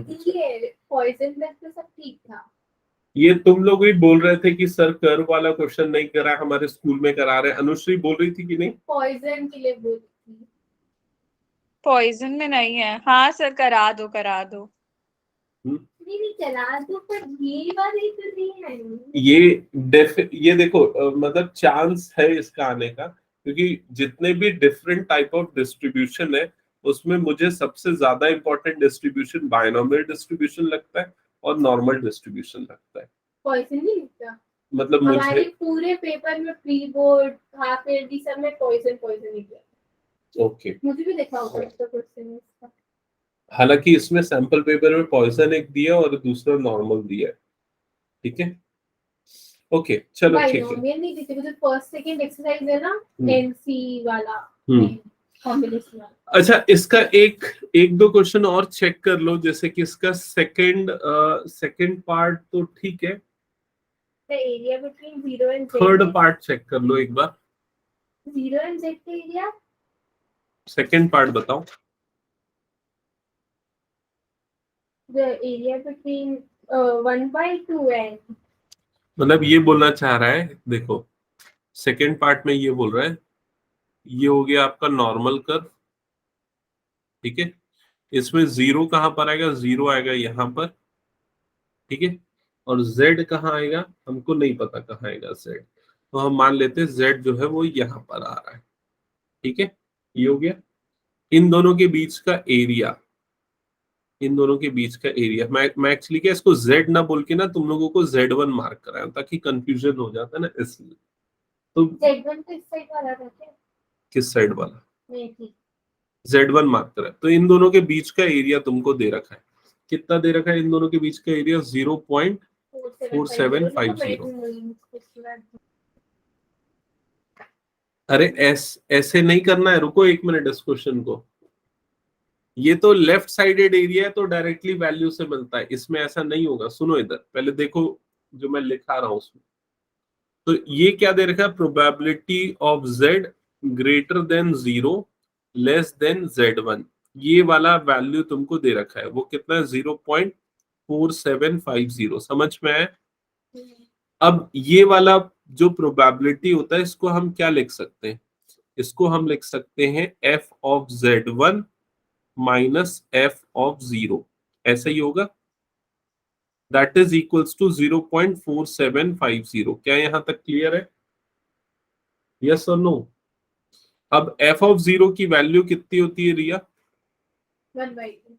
हाँ, मतलब कि 0.5, तो ये हो गया, दैट इज इक्वल्स टू 0.4750, ऐसे ही होगा। अब ये 0.5 जाएगा इधर पे, तो f ऑफ z1 की वैल्यू कितनी हो जाएगी, 0.9750, ऐसे ही होगा। अब चेक करो, f of z1 is equal to इतना, तो z1 इज इक्वल टू कितना? 9 नहीं है समझ में? आ गया।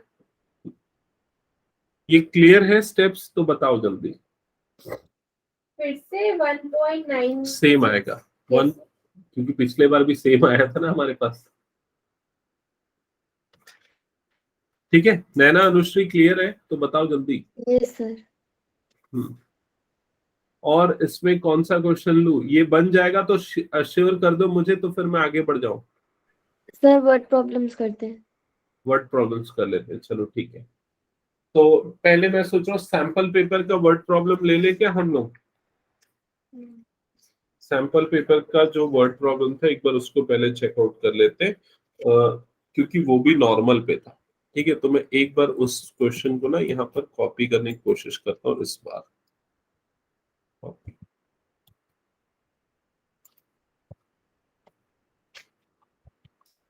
हाँ अभी हो गया कॉपी।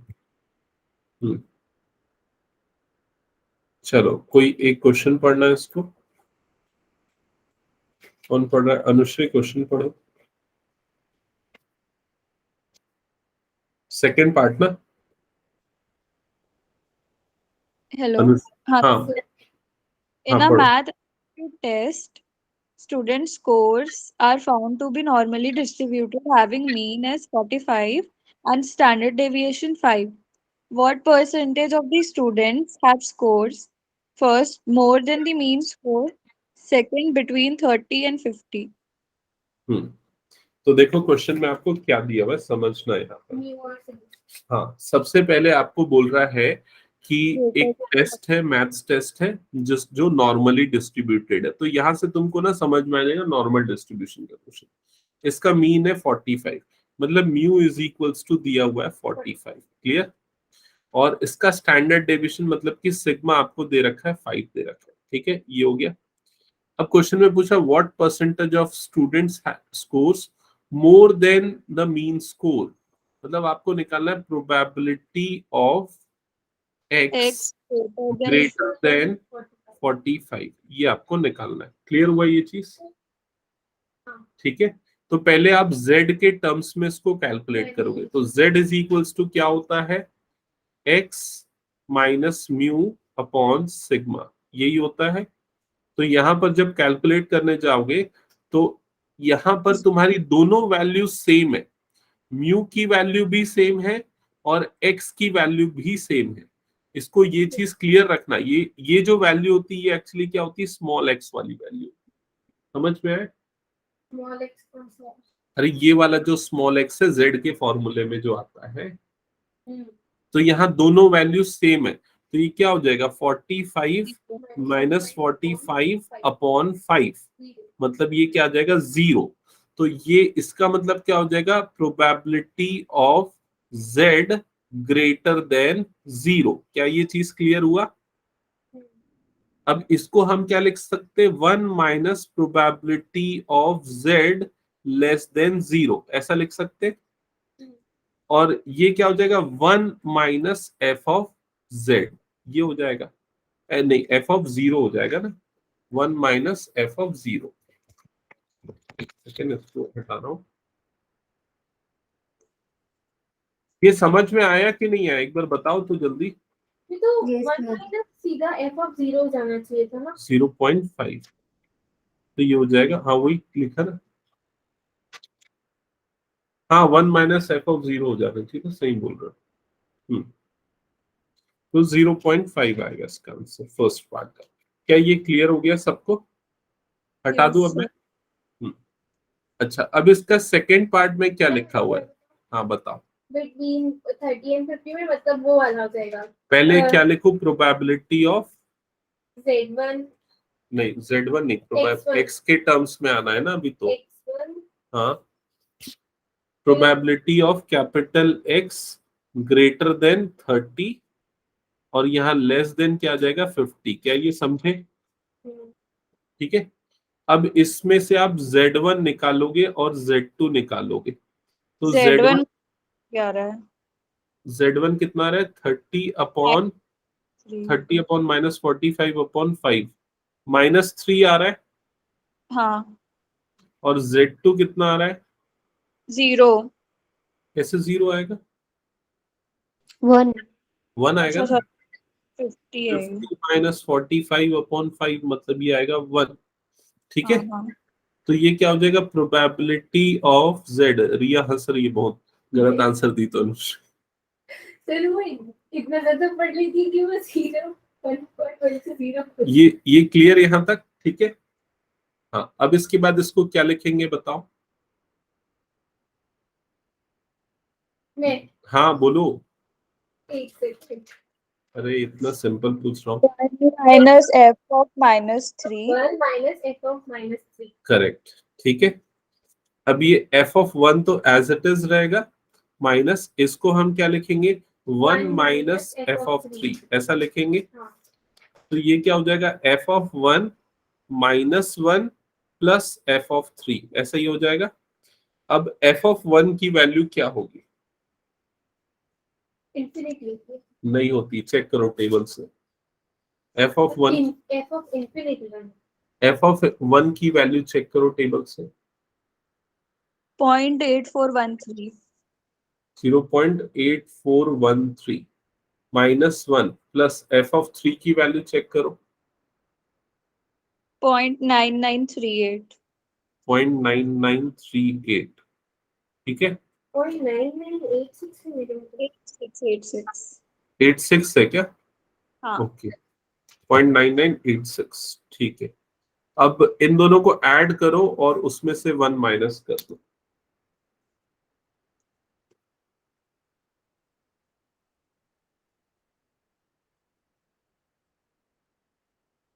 .8413 प्लस 0.9986, ये आएगा -1 करोगे तो ये आ जाएगा 0.8399। 0.8399 ये होगा फाइनल आंसर। ठीक है। आप समझ आ गया कि क्यों कुछ पता ऐसे नहीं आएगा, लेकिन ऐसे ही है। हाँ, तो पहले ये वाले प्रैक्टिस तो करने पड़ेंगे ना हम लोगों को, ऐसे क्वेश्चंस। सीधा मैं वर्ड प्रॉब्लम बताऊंगा और मैं क्वेश्चन 1 और क्वेश्चन 2 नहीं समझाऊंगा तो कैसे बना पाओगे तुम लोग? एक स्टेप प्रोसेस करना पड़ता है ना। तो ये समझ गए ना तुम लोग सभी? Yes, sir. Yes. इससे हार्ड वर्ड प्रॉब्लम तो नहीं आएगा ना? नहीं आएगा, इसी लेवल का आएगा। ठीक है। अब एक आध वर्ड प्रॉब्लम हम इसमें से देख लेते हैं, एक्सरसाइज में से। ठीक है। और और इसके भी हो गया. फोर्थ ले सकते हैं, फोर्थ क्वेश्चन ले सकते हैं। बन गई. हाँ क्या बोल रहे हैं? हो गई है, बन गई है. फोर्थ बन गया क्या? हम्म. ओके। क्वेश्चन 5 चेक कर लो। चांसेस ऐसे क्वेश्चन, 5.7 इसको इस एक्सरसाइज। हाँ चांसेस ऐसे क्वेश्चन के ज्यादा है इसमें से जिसमें सब पार्ट्स है। हाँ, फिर 3-4 मार्क्स का आ जाता है। हाँ, ये वाला क्वेश्चन जैसे कितने मार्क्स का था आप लोगों का? 5 मार्क्स का क्वेश्चन है ये। है? हाँ, अच्छा है।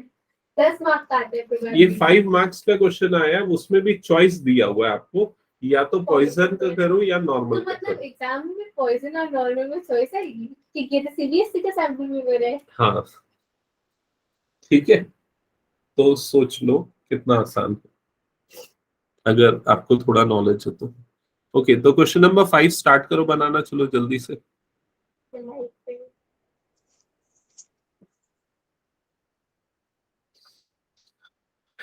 क्या क्या दे रखा है क्वेश्चन में? म्यू और सिग्मा। तो म्यू की वैल्यू कितनी है 12 और सिग्मा की वैल्यू कितनी है 2। 2। ठीक है, अब क्वेश्चन में क्या पूछा? Find the probability that an item produced by the machine will last less than 7 month. मतलब probability of x less than 7 निकालना है। तो सबसे पहले आप z कैलकुलेट करोगे। z इज इक्वल्स टू क्या होता है? x minus mu upon sigma 7 minus 12 upon 2 minus 2.5 और ये पूरा हो जाएगा probability of z less than minus 2.5 जो कि हो जाएगा 1 माइनस f ऑफ 2.5, है ना। फिर उसके बाद कैलकुलेशन कर लेना। कोई डाउट तो पूछ लो।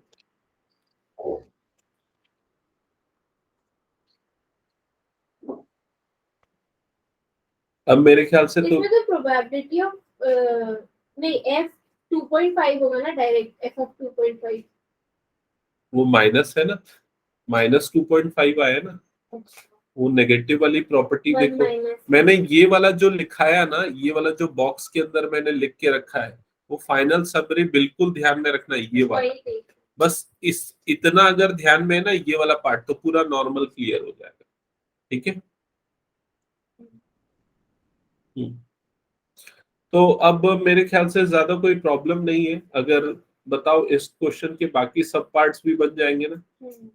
हाँ सर 7 बन गया। 7 less than x less then 12। तो लेकिन रिया तुम इसको पूरा सॉल्व कर लेना ना, 5 6 7 8, कम से कम 5 6 7 8 तक के पूरे क्वेश्चंस कर लेना। ठीक 5 है, 6 7 8 की 5 6 7 8 के पूरे 5 6 7 8 के पूरे, मतलब उसके पूरे सब पार्ट मिला के। ठीक है, नहीं, मैं वो वीडियो के साथ। उस वीडियो में भी मैंने शायद इतने 2-3 वर्ड प्रॉब्लम्स ही करवाए हैं, बाकी पूरे उसमें सॉल्व नहीं थे, क्योंकि फिर हम नया टॉपिक स्टार्ट कर रहे थे। तो कर लेना, अगर कुछ डाउट होंगे। बाकी प्रोसेस सिमिलर है और कोई दिक्कत नहीं। ठीक तो है, एक बार वो भी पूरा कर लूंगी वीडियो, और फिर उसके बाद ये कर लूंगी। आगे नेक्स्ट स्टार्ट करेंगे कुछ नया टॉपिक, नहीं तो यहीं पर फिर फंस जाएंगे आज प्रोबेबिलिटी में। तो फिर न्यू चैप्टर स्टार्ट करें। का जो बचा हुआ था वो एक मिनट, कौन बोल रहा है ऑनलाइन में? हाँ लेना। न्यू चैप्टर स्टार्ट करें। हाँ, न्यू चैप्टर मैं भी वही बोल रहा था। कौन सा चैप्टर करना है नया? आज कोई डिटर्मिनेंट्स की वो वर्ड प्रॉब्लम। इनइक्वालिटी छोटा है, वो चाहो तो कर सकते हैं, सेकंड चैप्टर मतलब। ठीक है, या हाँ सर। डिटर्मिनेंट मैट्रिसेस बोलो तो वो कर दूंगा, जो बोलो। सर इनइक्वालिटी करा दो, वो एक बार भी नहीं हुआ अच्छे से। ठीक है, इनइक्वालिटी कर, हाँ बोलो। इनइक्वालिटी और एलपीपी रिलेटेड है, तो वो दोनों साथ में स्टार्ट कर देते हैं। हमारी स्टेशनरी वो का भी क्या है। हुआ? बताओ क्या है इसमें? तो कौन सा करना है फिर आज, बोलो जल्दी। इनइक्वालिटी। इनइक्वालिटी कर दे। 27 को नंबर्स मल्टीप्लिकेशन, फिर 28 को नंबर इक्वालिटी। इनइक्वालिटी कर देते हैं। ठीक है,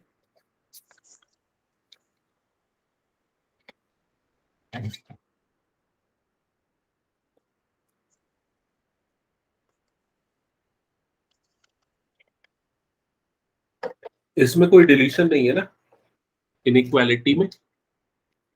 नो कोई सर। डिलीशन, हाँ ठीक है।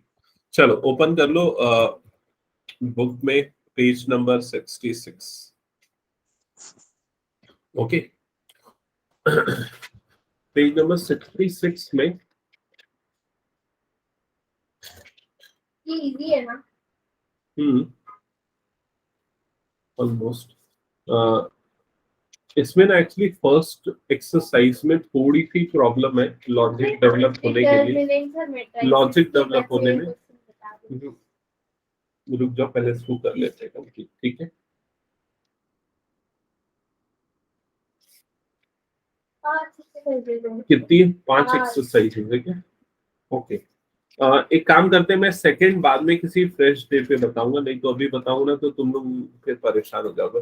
मैं फर्स्ट की जगह सेकंड एक्सरसाइज से पहले चालू कर रहा हूँ। ठीक है, और इसमें मैं एक आध इम्पॉर्टेंट क्वेश्चन तुम लोगों को बता देता हूँ जिनके आने के चांस सबसे ज्यादा है।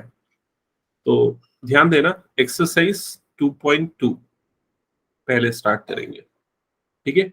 और इसका सबसे पहले क्वेश्चन नंबर 1 लेते हैं, सीधा क्वेश्चन स्टार्ट करेंगे।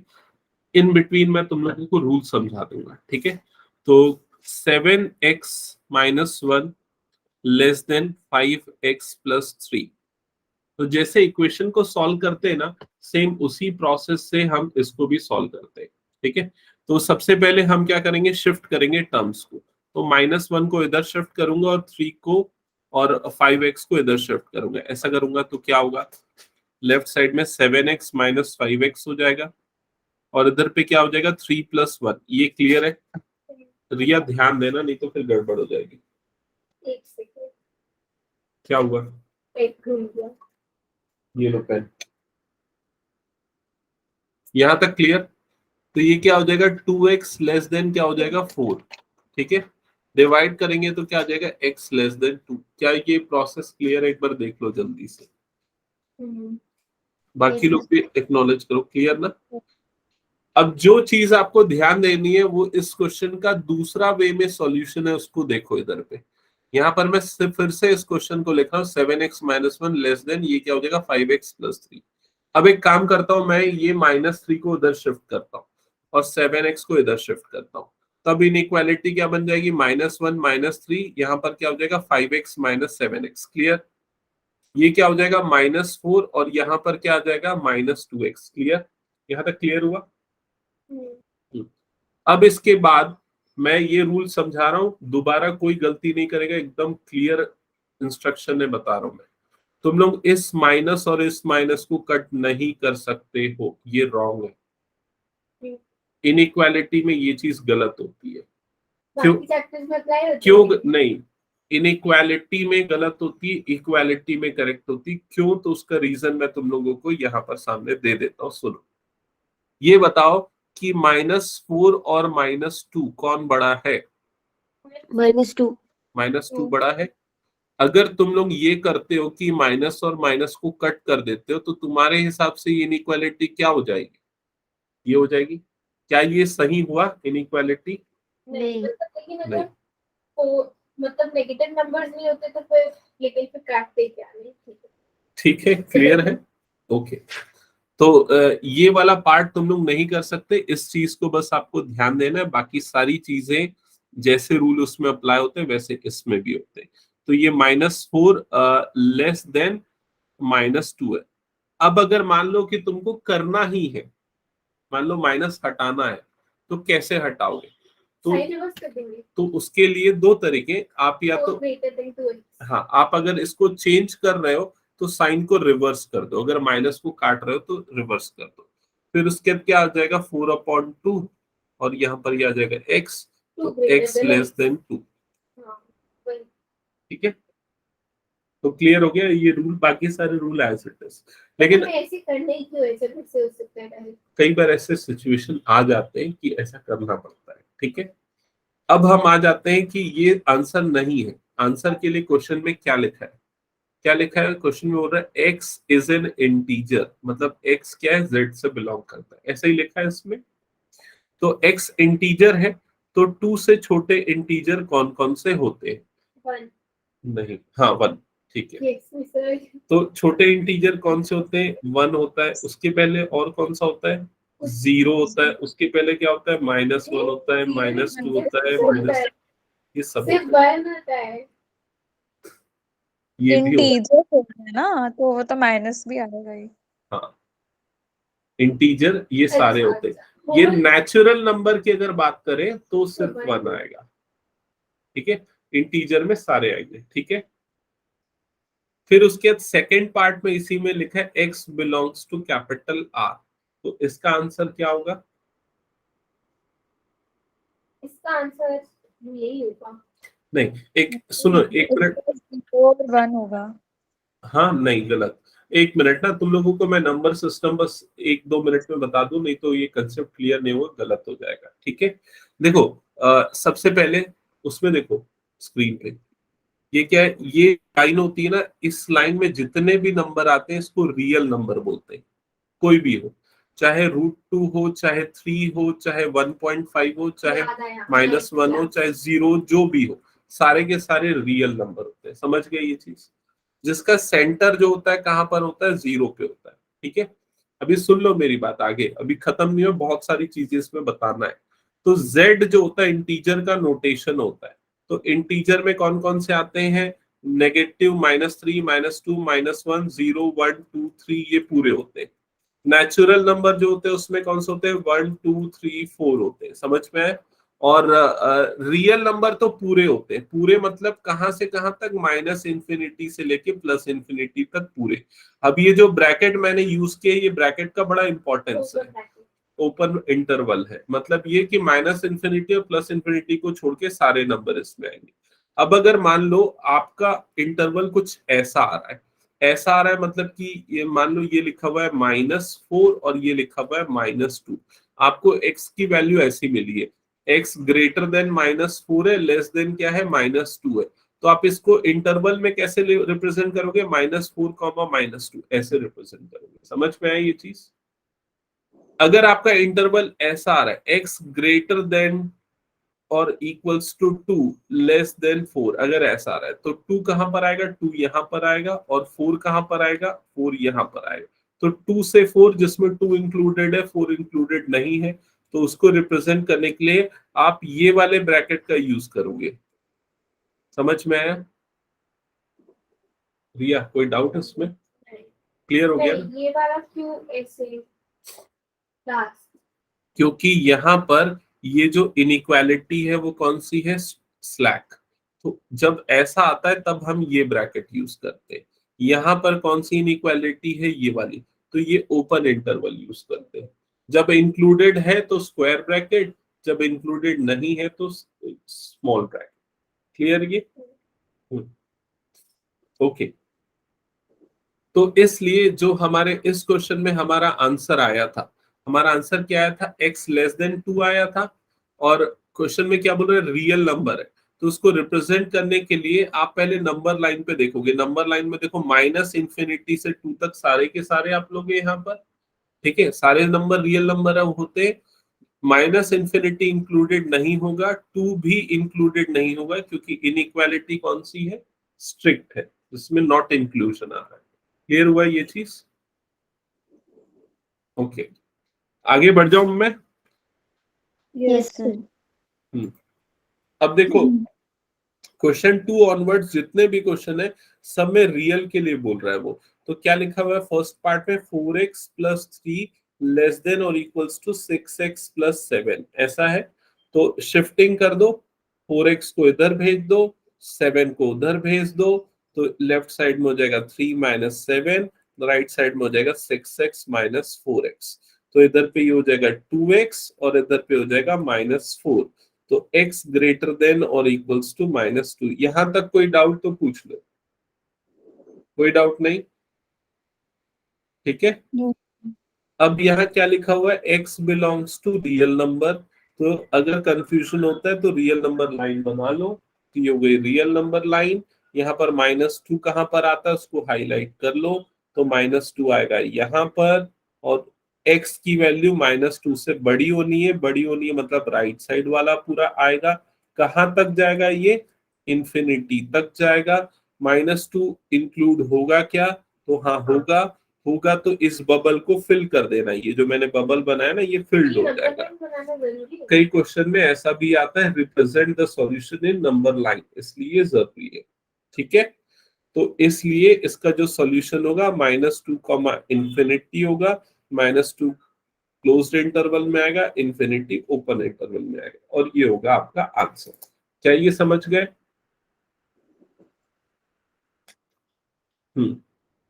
नैना, अनुश्री, हो गया सबका? Yes, sir. अब चलो इसी तरह से तुम लोग एक आध क्वेश्चन मुझे बना के दिखा दो। टिल क्वेश्चन नंबर 5 कोई भी रैंडम एक एक क्वेश्चन ले लो। ठीक है, जैसे कि क्वेश्चन 3 का सेकंड पार्ट अनुश्री सॉल्व कर लो। नैना तुम एक काम करो, क्वेश्चन नंबर 5 का फर्स्ट पार्ट सॉल्व कर लो। रिया तुम क्वेश्चन 5 का सेकंड पार्ट सॉल्व कर लो, ठीक है? तीनों अलग अलग क्वेश्चन सॉल्व कर लो।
सर मेरा डेसिमल में आ रहा है। ठीक है, आंसर उसमें एक बार नहीं, डेसिमल में कौन सा दिया मैंने नैना तुमको? क्वेश्चन नंबर 5 का फर्स्ट। क्या आ रहा है आंसर? मेरा अभी इक्वेशन आई है 10x ग्रेटर देन 63। हाँ सही बना रहे हो, बना लो आगे।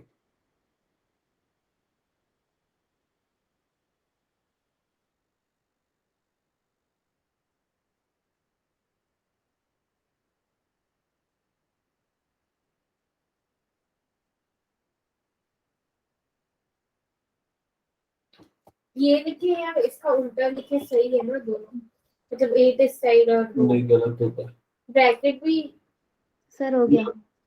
8 से लेके प्लस इंफिनिटी आएगा ना, 8 पहले आएगा, प्लस इंफिनिटी बाद में आएगा। क्यों?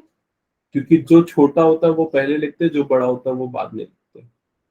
तो समझ में आया? बाकी ये सही है। बाकी ये सही है। अनुश्री तुम्हारा भी बन गया क्या? Yes, sir. आंसर सही है? हाँ. क्वेश्चन नंबर 6, ये वर्ड प्रॉब्लम है, इसको एक बार ट्राई करो। इसमें आपको इनइक्वालिटी बनानी पड़ेगी, ठीक है? मेरे ख्याल से बना सकते हो, आपको ट्राई करो एक बार।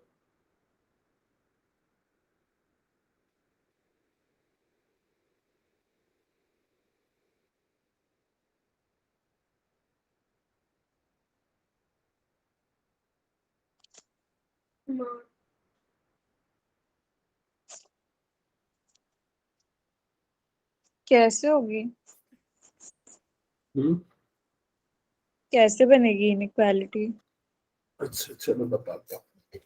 देखो क्या लिखा है क्वेश्चन में, पहले क्वेश्चन पढ़ो एक बार Anushree. The marks obtained by Sukriti in first two unit tests are 75 and 70. Hmm Find the number of minimum marks she should get in the third unit test to have an average of at least 60 marks. तो first test और second test में उसको कितने कितने marks मिले ये दिया है। फर्स्ट में उसको मिले 75, सेकंड में मिले उसको 70, थर्ड टेस्ट में उसको मिनिमम कितने मिलने चाहिए कि उसका एवरेज कितना हो जाए, 60 हो जाए। तो मान लेते हैं उसको x मार्क्स मिलने चाहिए। तो ये जो एवरेज है वो कैसे निकलता है? वो निकलता है तीनों का sum divided Divided. By 3, and this average should be greater than or equals to 60, at least 60% बोल रहा है ना। बस सॉल्व कर लो आगे। ये वाले टॉपिक्स नहीं देखी। ये वाले की मतलब फॉर्मेशन वाले क्वेश्चंस ना आते हैं, तो इसको अच्छे से कर लेना। इसमें एक आध मैं एग्जांपल देखूं क्या? अच्छा कोई सा फॉर्मुलेशन वाला क्वेश्चन हो तो। फॉर्मुलेशन वाला नहीं, यहाँ तो नहीं दिख रहा। चलो ठीक है, बाकी वो एग्जाम्पल 4 है वो इसी टाइप का है। उसमें भी सेम चीज है। 7th वाला भी एग्जाम्पल 5 जो है वो भी ठीक है, उसको भी ट्राई कर सकते हो।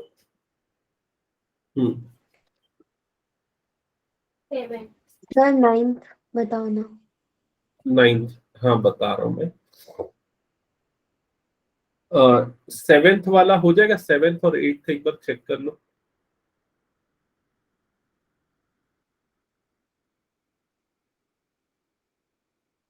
इसमें लिखा है Satyarth has a debt of 55 lakhs। क्या करेंगे इसमें? माइनस कर देंगे। Minus 55 lakhs। हाँ, पढ़ो लेगा क्वेश्चन। क्वेश्चन में क्या लिखा हुआ है 7 में? Satyarth and Swati are brothers. Swarit है क्या? Swarit are brothers. Satyarth owns a house which is worth rupees 3 crore and Swarit owns a farmhouse which is worth rupees 2.75 crore. Both Satyarth, but Satyarth has a debt of 55 lakhs. If both sell their properties, then which of the following statements holds true to represent the data above data mathematically? तो अगर सत्यार्थ की बात करें तो 3 करोड़ की property है लेकिन 55 लाख का डेप्ट है, तो माइनस कर दोगे तो 2.45 करोड़ की ओवरऑल नेटवर्थ हो जाएगी उसकी, ठीक है। लेकिन स्वरित का कोई भी डेप्ट नहीं है, 2.75 करोड़ उसका वर्थ है, ठीक है। तो किसके पास ज्यादा पैसे होंगे? तो स्वरित के पास। तो पहला वाला फॉल्स है। फर्स्ट वाला स्टेटमेंट फॉल्स होगा, सेकंड वाला स्टेटमेंट ट्रू होगा, ऑप्शन सी। तो सत्यार्थ का 2.45 और स्वरित का 2.75। दैट्स कुछ करने की जरूरत नहीं, ठीक है। फिर उसके बाद क्वेश्चन 8, क्वेश्चन नंबर 8 ट्राई करें इसको, ये बन जाएगा या बताओ इसको क्या करना है। ये एएमजीएम की प्रॉपर्टी पे बेस्ड है। इसको मैं एक बार बता देता हूँ इस कंसेप्ट को, क्योंकि वो अप्लाई होगा भी आगे आने वाले कुछ क्वेश्चंस। तो देखो, अगर कोई भी दो नंबर्स है ए और बी, तो इनका जो एम निकलता है वो ऐसे निकलता है a+b/2, और इनका जो जीएम अर्थमेटिक मीन और जीएम का मतलब ज्योमेट्रिक मीन, ये निकलता है √ab से, ठीक है। और प्रॉपर्टी ये होती है कि अर्थमेटिक मीन जो होता है वो हमेशा ग्रेटर देन और इक्वल्स टू होता है ज्योमेट्रिक मीन से, ठीक है।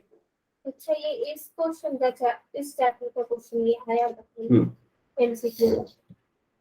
एक और चीज इसमें ये भी बता दूं कि अर्थमेटिक माइनस ज्योमेट्रिक मीन जो होता है वो a+b/2 माइनस √ab के बराबर होता है, ठीक है।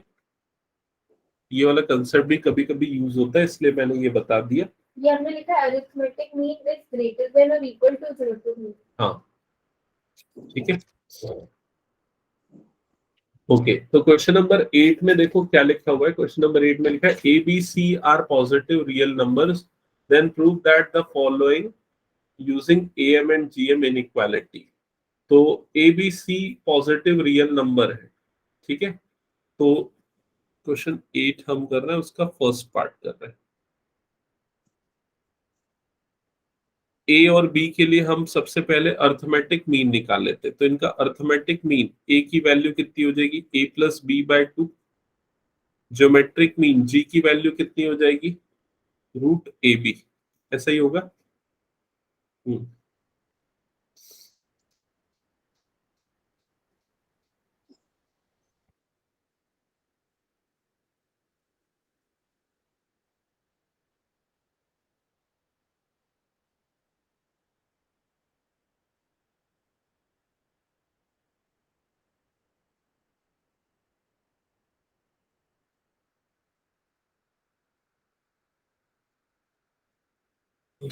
कैसे प्लीज ध्यान से उतर गया।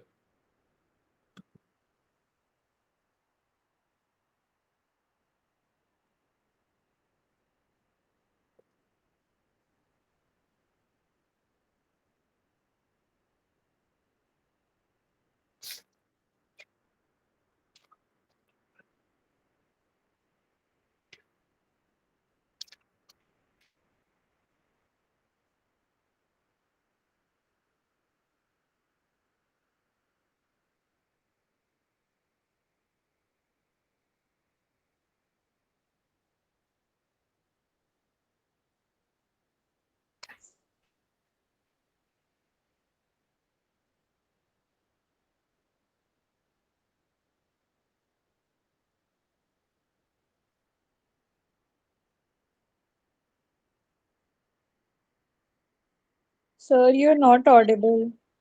एक सर, सेकंड, तुम मैं भी बोल ही कुछ नहीं। बोल ही नहीं रहा हूँ। अच्छा. तूने इको का सैंपल पेपर बना लिया क्या? No, not going. क्यों? नहीं बनाया है. मैंने पूछा था अभी, बोले कि बना के आना, 1 घंटा लगेगा बस, ऐसा बोल रहे थे। Still no. आ जाना।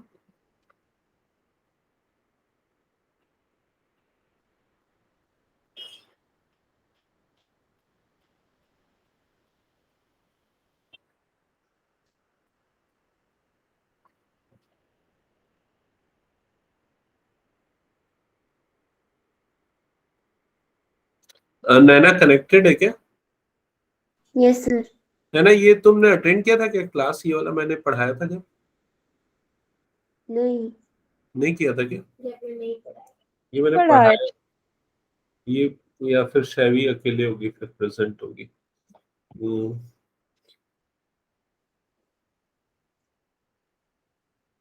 एक सेकेंड।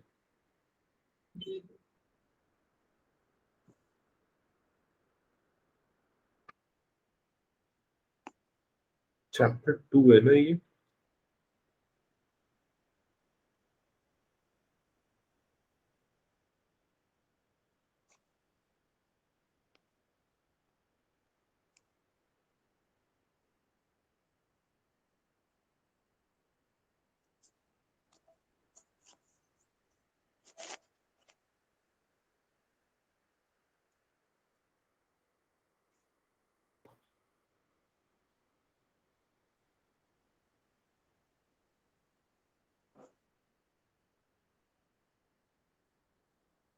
मैंने उसका रिकॉर्डिंग वगैरह भी नहीं किया है, याद नहीं आ रहा।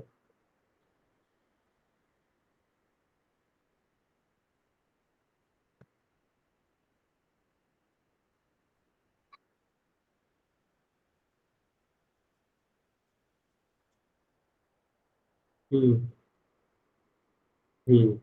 किया, 14 जनवरी को मैंने लिया था। So the topic is, so the solution will be like this, right?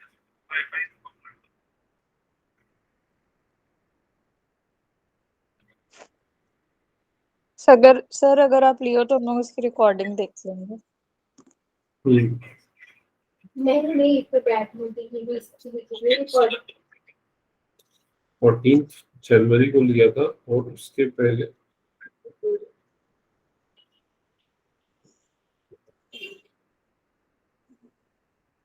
12 जनवरी को भी लिया था।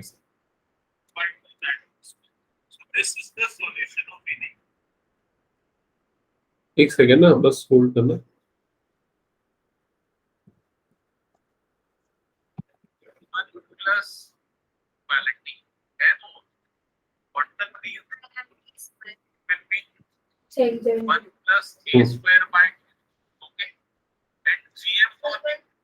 ओके ओके, हाँ समझ लो। इधर एक्चुअली थोड़ा सा स्टार्टिंग का बस कंसेप्ट आपको ध्यान में रखना है, बाकी इजीली हो जाएगा क्वेश्चन। ठीक है, देखो क्वेश्चन में क्या लिखा हुआ है।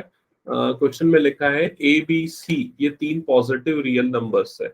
Using A and N G M, हमको ये वाला कंसेप्ट प्रूव करना है। फर्स्ट वाला जो पॉइंट है जो प्रूव करना है, उसको ये लिखा है 1 plus a square 1 plus B square is greater than और इक्वल्स टू 4ab, ये आपको प्रूव करना है। ठीक है, तो यहां पर मैं 2 नंबर्स लेता हूं। पहला नंबर लेता हूं 1, और दूसरा नंबर लेता हूं यहाँ पर ए स्क्वायर। ठीक है, पहला नंबर ले लिया 1 और दूसरा नंबर ले लिया ए स्क्वायर। अब अगर इन दोनों का, हाँ, एक नंबर 1 है और दूसरा नंबर ए स्क्वायर है, जो 2 नंबर का एम या जीएम कैलकुलेट करना है ना, जैसे ए और बी लेते हैं ना, तो पहला नंबर ए जो है उसकी वैल्यू 1 है, और जो बी जो है उसकी वैल्यू क्या है यहाँ पर, ए स्क्वायर है। ठीक है, अब इसमें ए एम निकालता हूँ। ए एम कैपिटल ए, वो क्या होता है, ए प्लस बी बाई 2, तो ये क्या हो जाएगा 1 प्लस ए स्क्वायर बाई 2। क्या ये क्लियर हुआ? ठीक है, अब इसका जीएम निकालता हूँ जी, तो इसका जीएम जी क्या हो जाएगा, √1 इंटू ए स्क्वायर, यही होगा। मतलब जीएम जी की वैल्यू क्या आ जाएगी, ए आ जाएगी। क्या ये वाला पार्ट क्लियर हुआ? एक बार बताओ जल्दी। ये कैपिटल ए आ गया दोनों का एम, इन दोनों नंबर का, और ये कैपिटल जी आ गया दोनों का जीएम। क्लियर यहां तक? अब उसके बाद ये वाला जो इनइक्वालिटी होता है, अर्थमेटिक मीन ग्रेटर देन और इक्वल्स टू होता है ज्योमेट्रिक मीन। इसमें हम इन दोनों की वैल्यू को पुट करते हैं, कैपिटल ए और कैपिटल जी की वैल्यूज को पुट करते हैं। तो ये क्या हो जाएगा, 1+a² upon 2 is greater than और इक्वल्स टू ए, ऐसा हो जाएगा। क्या ये क्लियर हुआ? फर्दर अगर मैं इसको 2 को क्रॉस मल्टीप्लाई करता हूं तो ये क्या बन जाएगा, 1+a² ग्रेटर देन और इक्वल्स टू 2a। हाँ, ये हो जाएगा आपका फर्स्ट इनइक्वालिटी। क्या यहाँ तक क्लियर हुआ? ओके। अब इसके बाद सेम प्रोसेस हम अप्लाई करते हैं 1 और b² के लिए। ठीक है, अब यहाँ पर हमारा जो फर्स्ट नंबर है वो हो जाएगा 1 और सेकंड नंबर हो जाएगा b²। तो ये हमारा हो गया a और ये हो गया हमारा b। ठीक है, अब इसका अर्थमेटिक मीन a निकालोगे तो वो क्या हो जाएगा, 1+b² अपॉन 2। इसका ज्योमेट्रिक मीन g निकालोगे तो वो क्या हो जाएगा, √1 × b², मतलब वो आ जाएगा b। ठीक है, अब उसके सेम कंडीशन अप्लाई करेंगे, 1+b² अपॉन 2, मतलब कि अर्थमेटिक मीन ग्रेटर देन और इक्वल्स टू होगा ज्योमेट्रिक मीन के। ज्योमेट्रिक मीन मतलब b के। ठीक है, तो 1+b² इज ग्रेटर देन और इक्वल्स टू क्या हो जाएगा, 2b। ये बन गई आपकी सेकेंड इनइक्वालिटी। क्या यहाँ तक क्लियर हुआ? ठीक है, अब ये दोनों पॉजिटिव नंबर्स है ना, ए और बी, तो इसका मतलब है ये वाले दोनों भी पॉजिटिव होंगे, ये वाला पॉजिटिव का, सारे के सारे क्या होंगे, पॉजिटिव होंगे। अब ये पॉजिटिव वर्ड मैं क्यों यूज कर रहा हूं, क्योंकि अगर ये इनइक्वालिटी पॉजिटिव नंबर्स के साथ बनती है तो हम दोनों पार्ट्स को अगर मल्टीप्लाई करते हैं तो लेफ्ट और राइट पार्ट वाले सेम मल्टीप्लाई होकर इनइक्वालिटी सेम रहेगी। मतलब कि 1+a² into 1+b² is greater than or equals to 2a into 2b। ये तभी होता है, हाँ, क्योंकि प्रूफ में हमको ये वाला पार्ट लाना है इसलिए हमने किया। ठीक है, और ये वाला स्टेटमेंट हमेशा ट्रू नहीं होता है, ये तभी ट्रू होता है जब ए और बी दोनों क्या हो, पॉजिटिव नंबर्स हो, तब ये ट्रू होगा। ठीक है, तो यहाँ पर लिखा हुआ था क्वेश्चन में इसलिए हमने कर दिया।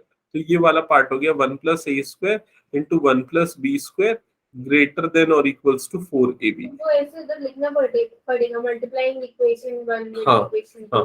हाँ, या बाय इक्वेशन 1 and 2 इस तरह का लिख देना स्टेप में। ठीक है, तो क्या ये क्लियर है अनुश्री, नैना? Yes, sir. Yes, sir.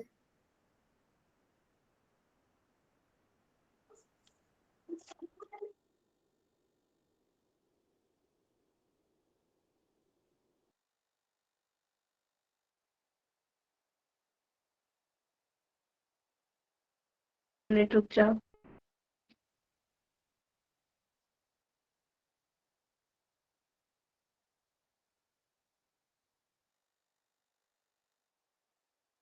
हो गई तुम लोग?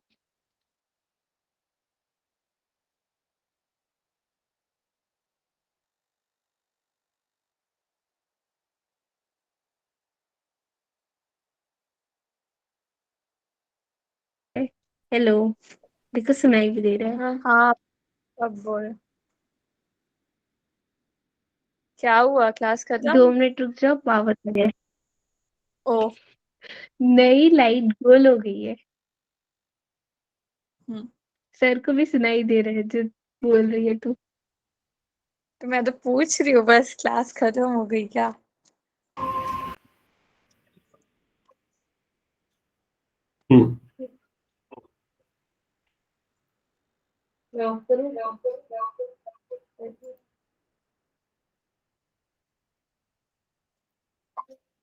देख रहे स्क्रीन?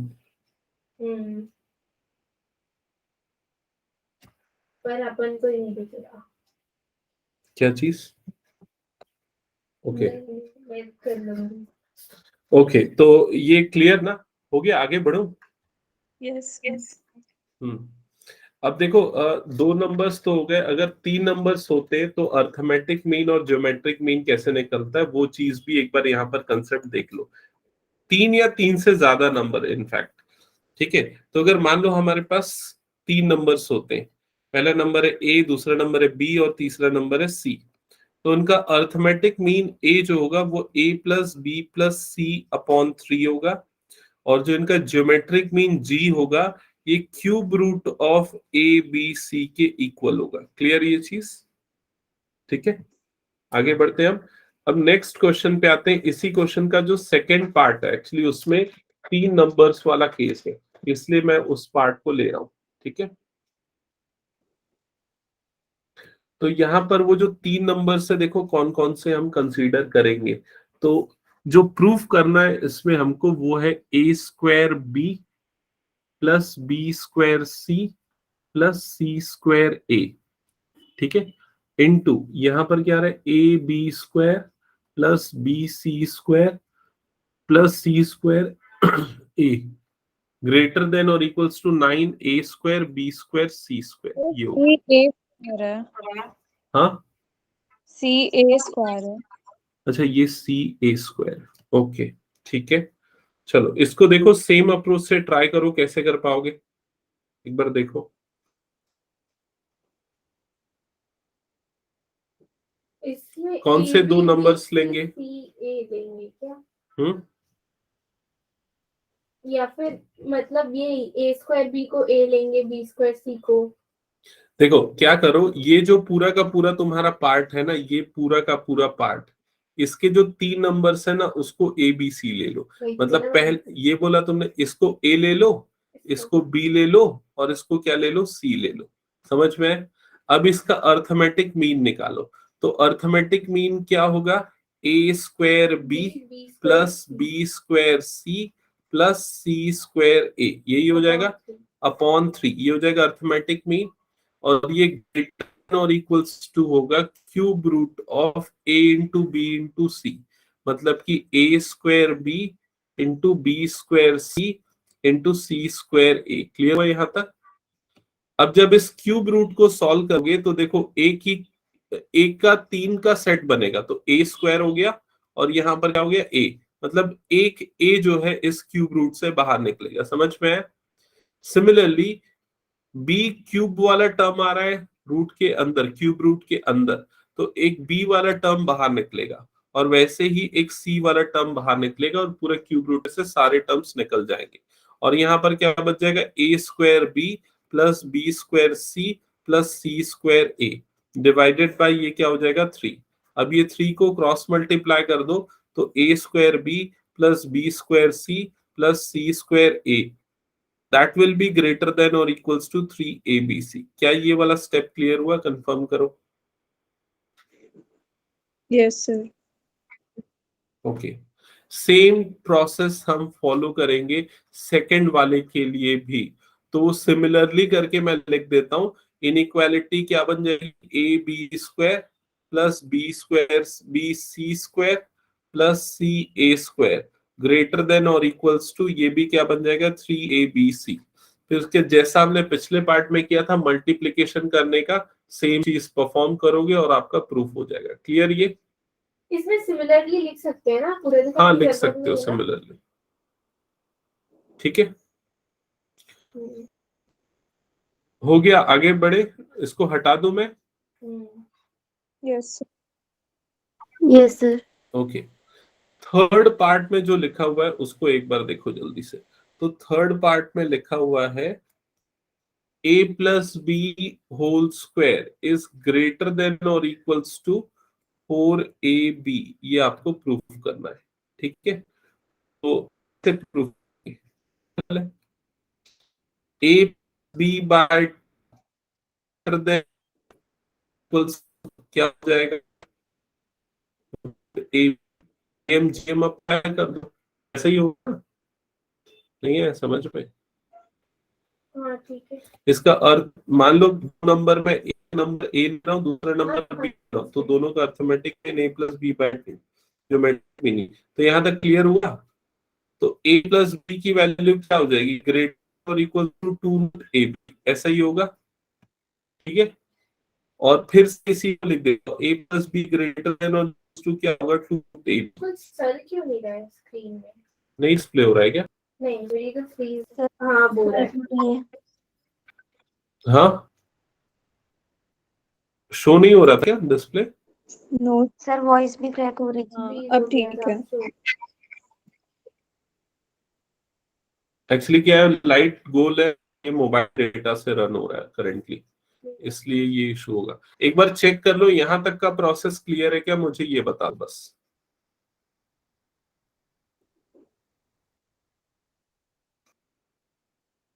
क्लियर है? एक बार देख लो और एक्नॉलेज करो।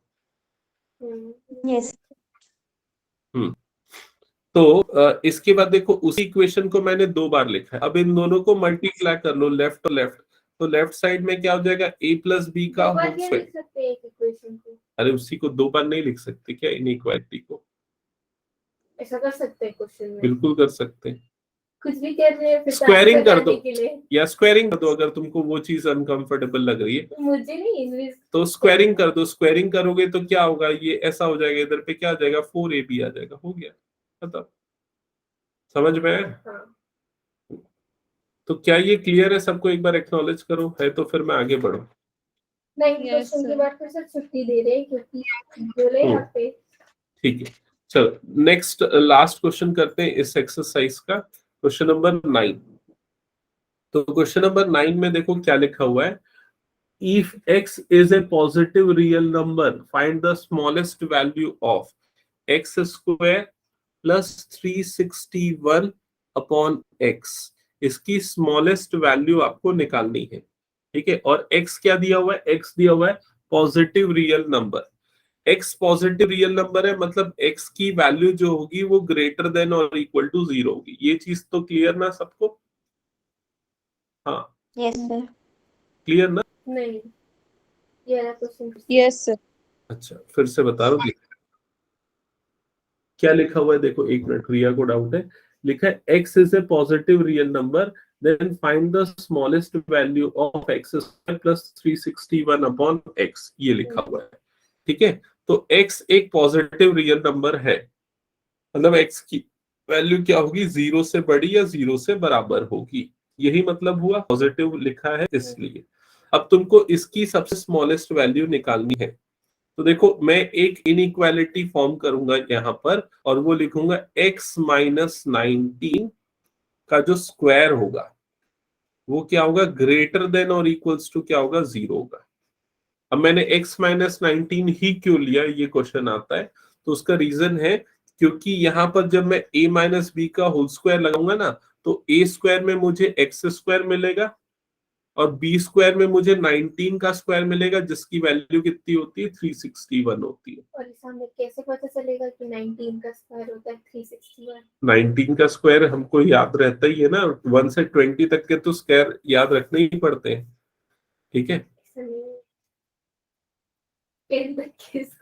ओके, अब इस इनइक्वालिटी फर्दर अगर मैं सॉल्व करता हूं, मतलब यहाँ पर a माइनस बी का होल स्क्वायर लगाऊंगा तो क्या हो जाएगा, a square plus B square, मतलब कि 361 माइनस 2ab। माइनस इसलिए लिया क्योंकि अगर मैं प्लस लेता तो वो वाली वैल्यू 0 से इनइक्वालिटी फॉर्म नहीं करती, क्योंकि x की वैल्यू अगर मैं 19 रखूंगा यहाँ पर तो ये डिफरेंस कितना हो जाएगा, 0। तो मिनिमम वैल्यू उसकी 0 होगी, क्योंकि मुझे मिनिमम वैल्यू पे रीच करना है इसलिए, ठीक है। तो ये x square plus 361 minus 2ab लगाऊंगा तो माइनस कितना हो जाएगा, ये 38x ग्रेटर देन और इक्वल्स टू कितना हो जाएगा, 0। ये क्लियर हुआ।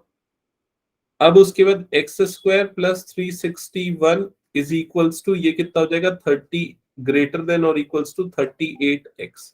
यहां तक क्लियर। अब x को क्रॉस मल्टीप्लाई कर दो, क्योंकि जो आपको निकालना है उसमें डिनोमिनेटर में क्या है, x। तो हो जाएगा x square plus 361 divided by x greater than और इक्वल्स टू कितना आ गया, ये 38। मतलब इसकी मिनिमम वैल्यू आपको कितनी मिलेगी, 38 मिलेगी। क्लियर हुआ ये चीज, ये पूरे की वैल्यू 38 या फिर उससे ग्रेटर होगी इस वजह से, ठीक है। अब देखो, यस। हाँ मैक्सिमम आ जाएगा। मैक्सिमम तो इनफाइनाइट होगी, मैक्सिमम तो इनफाइनाइट होगी ना, वो नॉट डिफाइन हो जाएगी। क्योंकि हर फंक्शन का हाँ मैक्सिमा मिनिमा जो हमने पढ़ा है उसमें क्या है, मतलब ऐसा जरूरी थोड़ी ना किसी फंक्शन में मैक्सिमम और मिनिमम दोनों वैलिड हो सकता है कोई फंक्शन की सिर्फ मिनिमम वैल्यू हो मैक्सिमम ना हो, ये भी होता है ना। हाँ ठीक है, ओके। तो ऐसे क्वेश्चन में ना देखो यूजुअली तुमको एक्सप्रेशन इसी टाइप में मिलेगी, ये भी हो सकता है x square plus 9 upon x, इसकी स्मॉलेस्ट वैल्यू क्या होगी, 3 तो उसके लिए तुम x लोगों minus को 3 का होल स्क्वायर उसको उस अकॉर्डिंग रीच करना पड़ेगा, x माइनस 3 का होल स्क्वायर बना के फिर आगे सॉल्व करना पड़ेगा। ठीक है, ओके। तो ये क्लियर है इस तरह के कंसेप्ट। ओके, इसके बाद देखो नेक्स्ट जो एक्सरसाइज है वो हम लोग कल की क्लास में करते हैं, क्योंकि यहाँ पावर कट हो चुका है। ठीक है, तो हम लोग मोबाइल कैमरा का टॉर्च ऑन करके अभी देख रहे हैं क्वेश्चंस को, नेक्स्ट क्लास में कंटिन्यू करते हैं। ठीक है, कल की क्लास में हम दो टॉपिक खत्म कर देंगे, एक तो ये चैप्टर 2 और दूसरा एलपीपी। तो मैं चैप्टर 1 के लिए थोड़ा ज्यादा टाइम लगेगा, तो 2 और एलपीपी पहले कर देते हैं। हो जाएगा क्लास में? हाँ हो जाएगा। सर, कल की टाइमिंग? कल की टाइमिंग 5 से 6:30 ऑनवर्ड्स। 5 to 7 बोले थे क्या? 5 to 7 बोला था, लेकिन वो दूसरों 11 के कुछ बच्चों का टेस्ट है ना, तो वो लोग आने वाले हैं। ओके, ओके, मैं तो आ जाऊंगा। 6:30 ऑनवर्ड्स हम लोग करेंगे कल की क्लास में। ठीक है, फिर एंड करूं आज की क्लास। हाँ सर। ओके।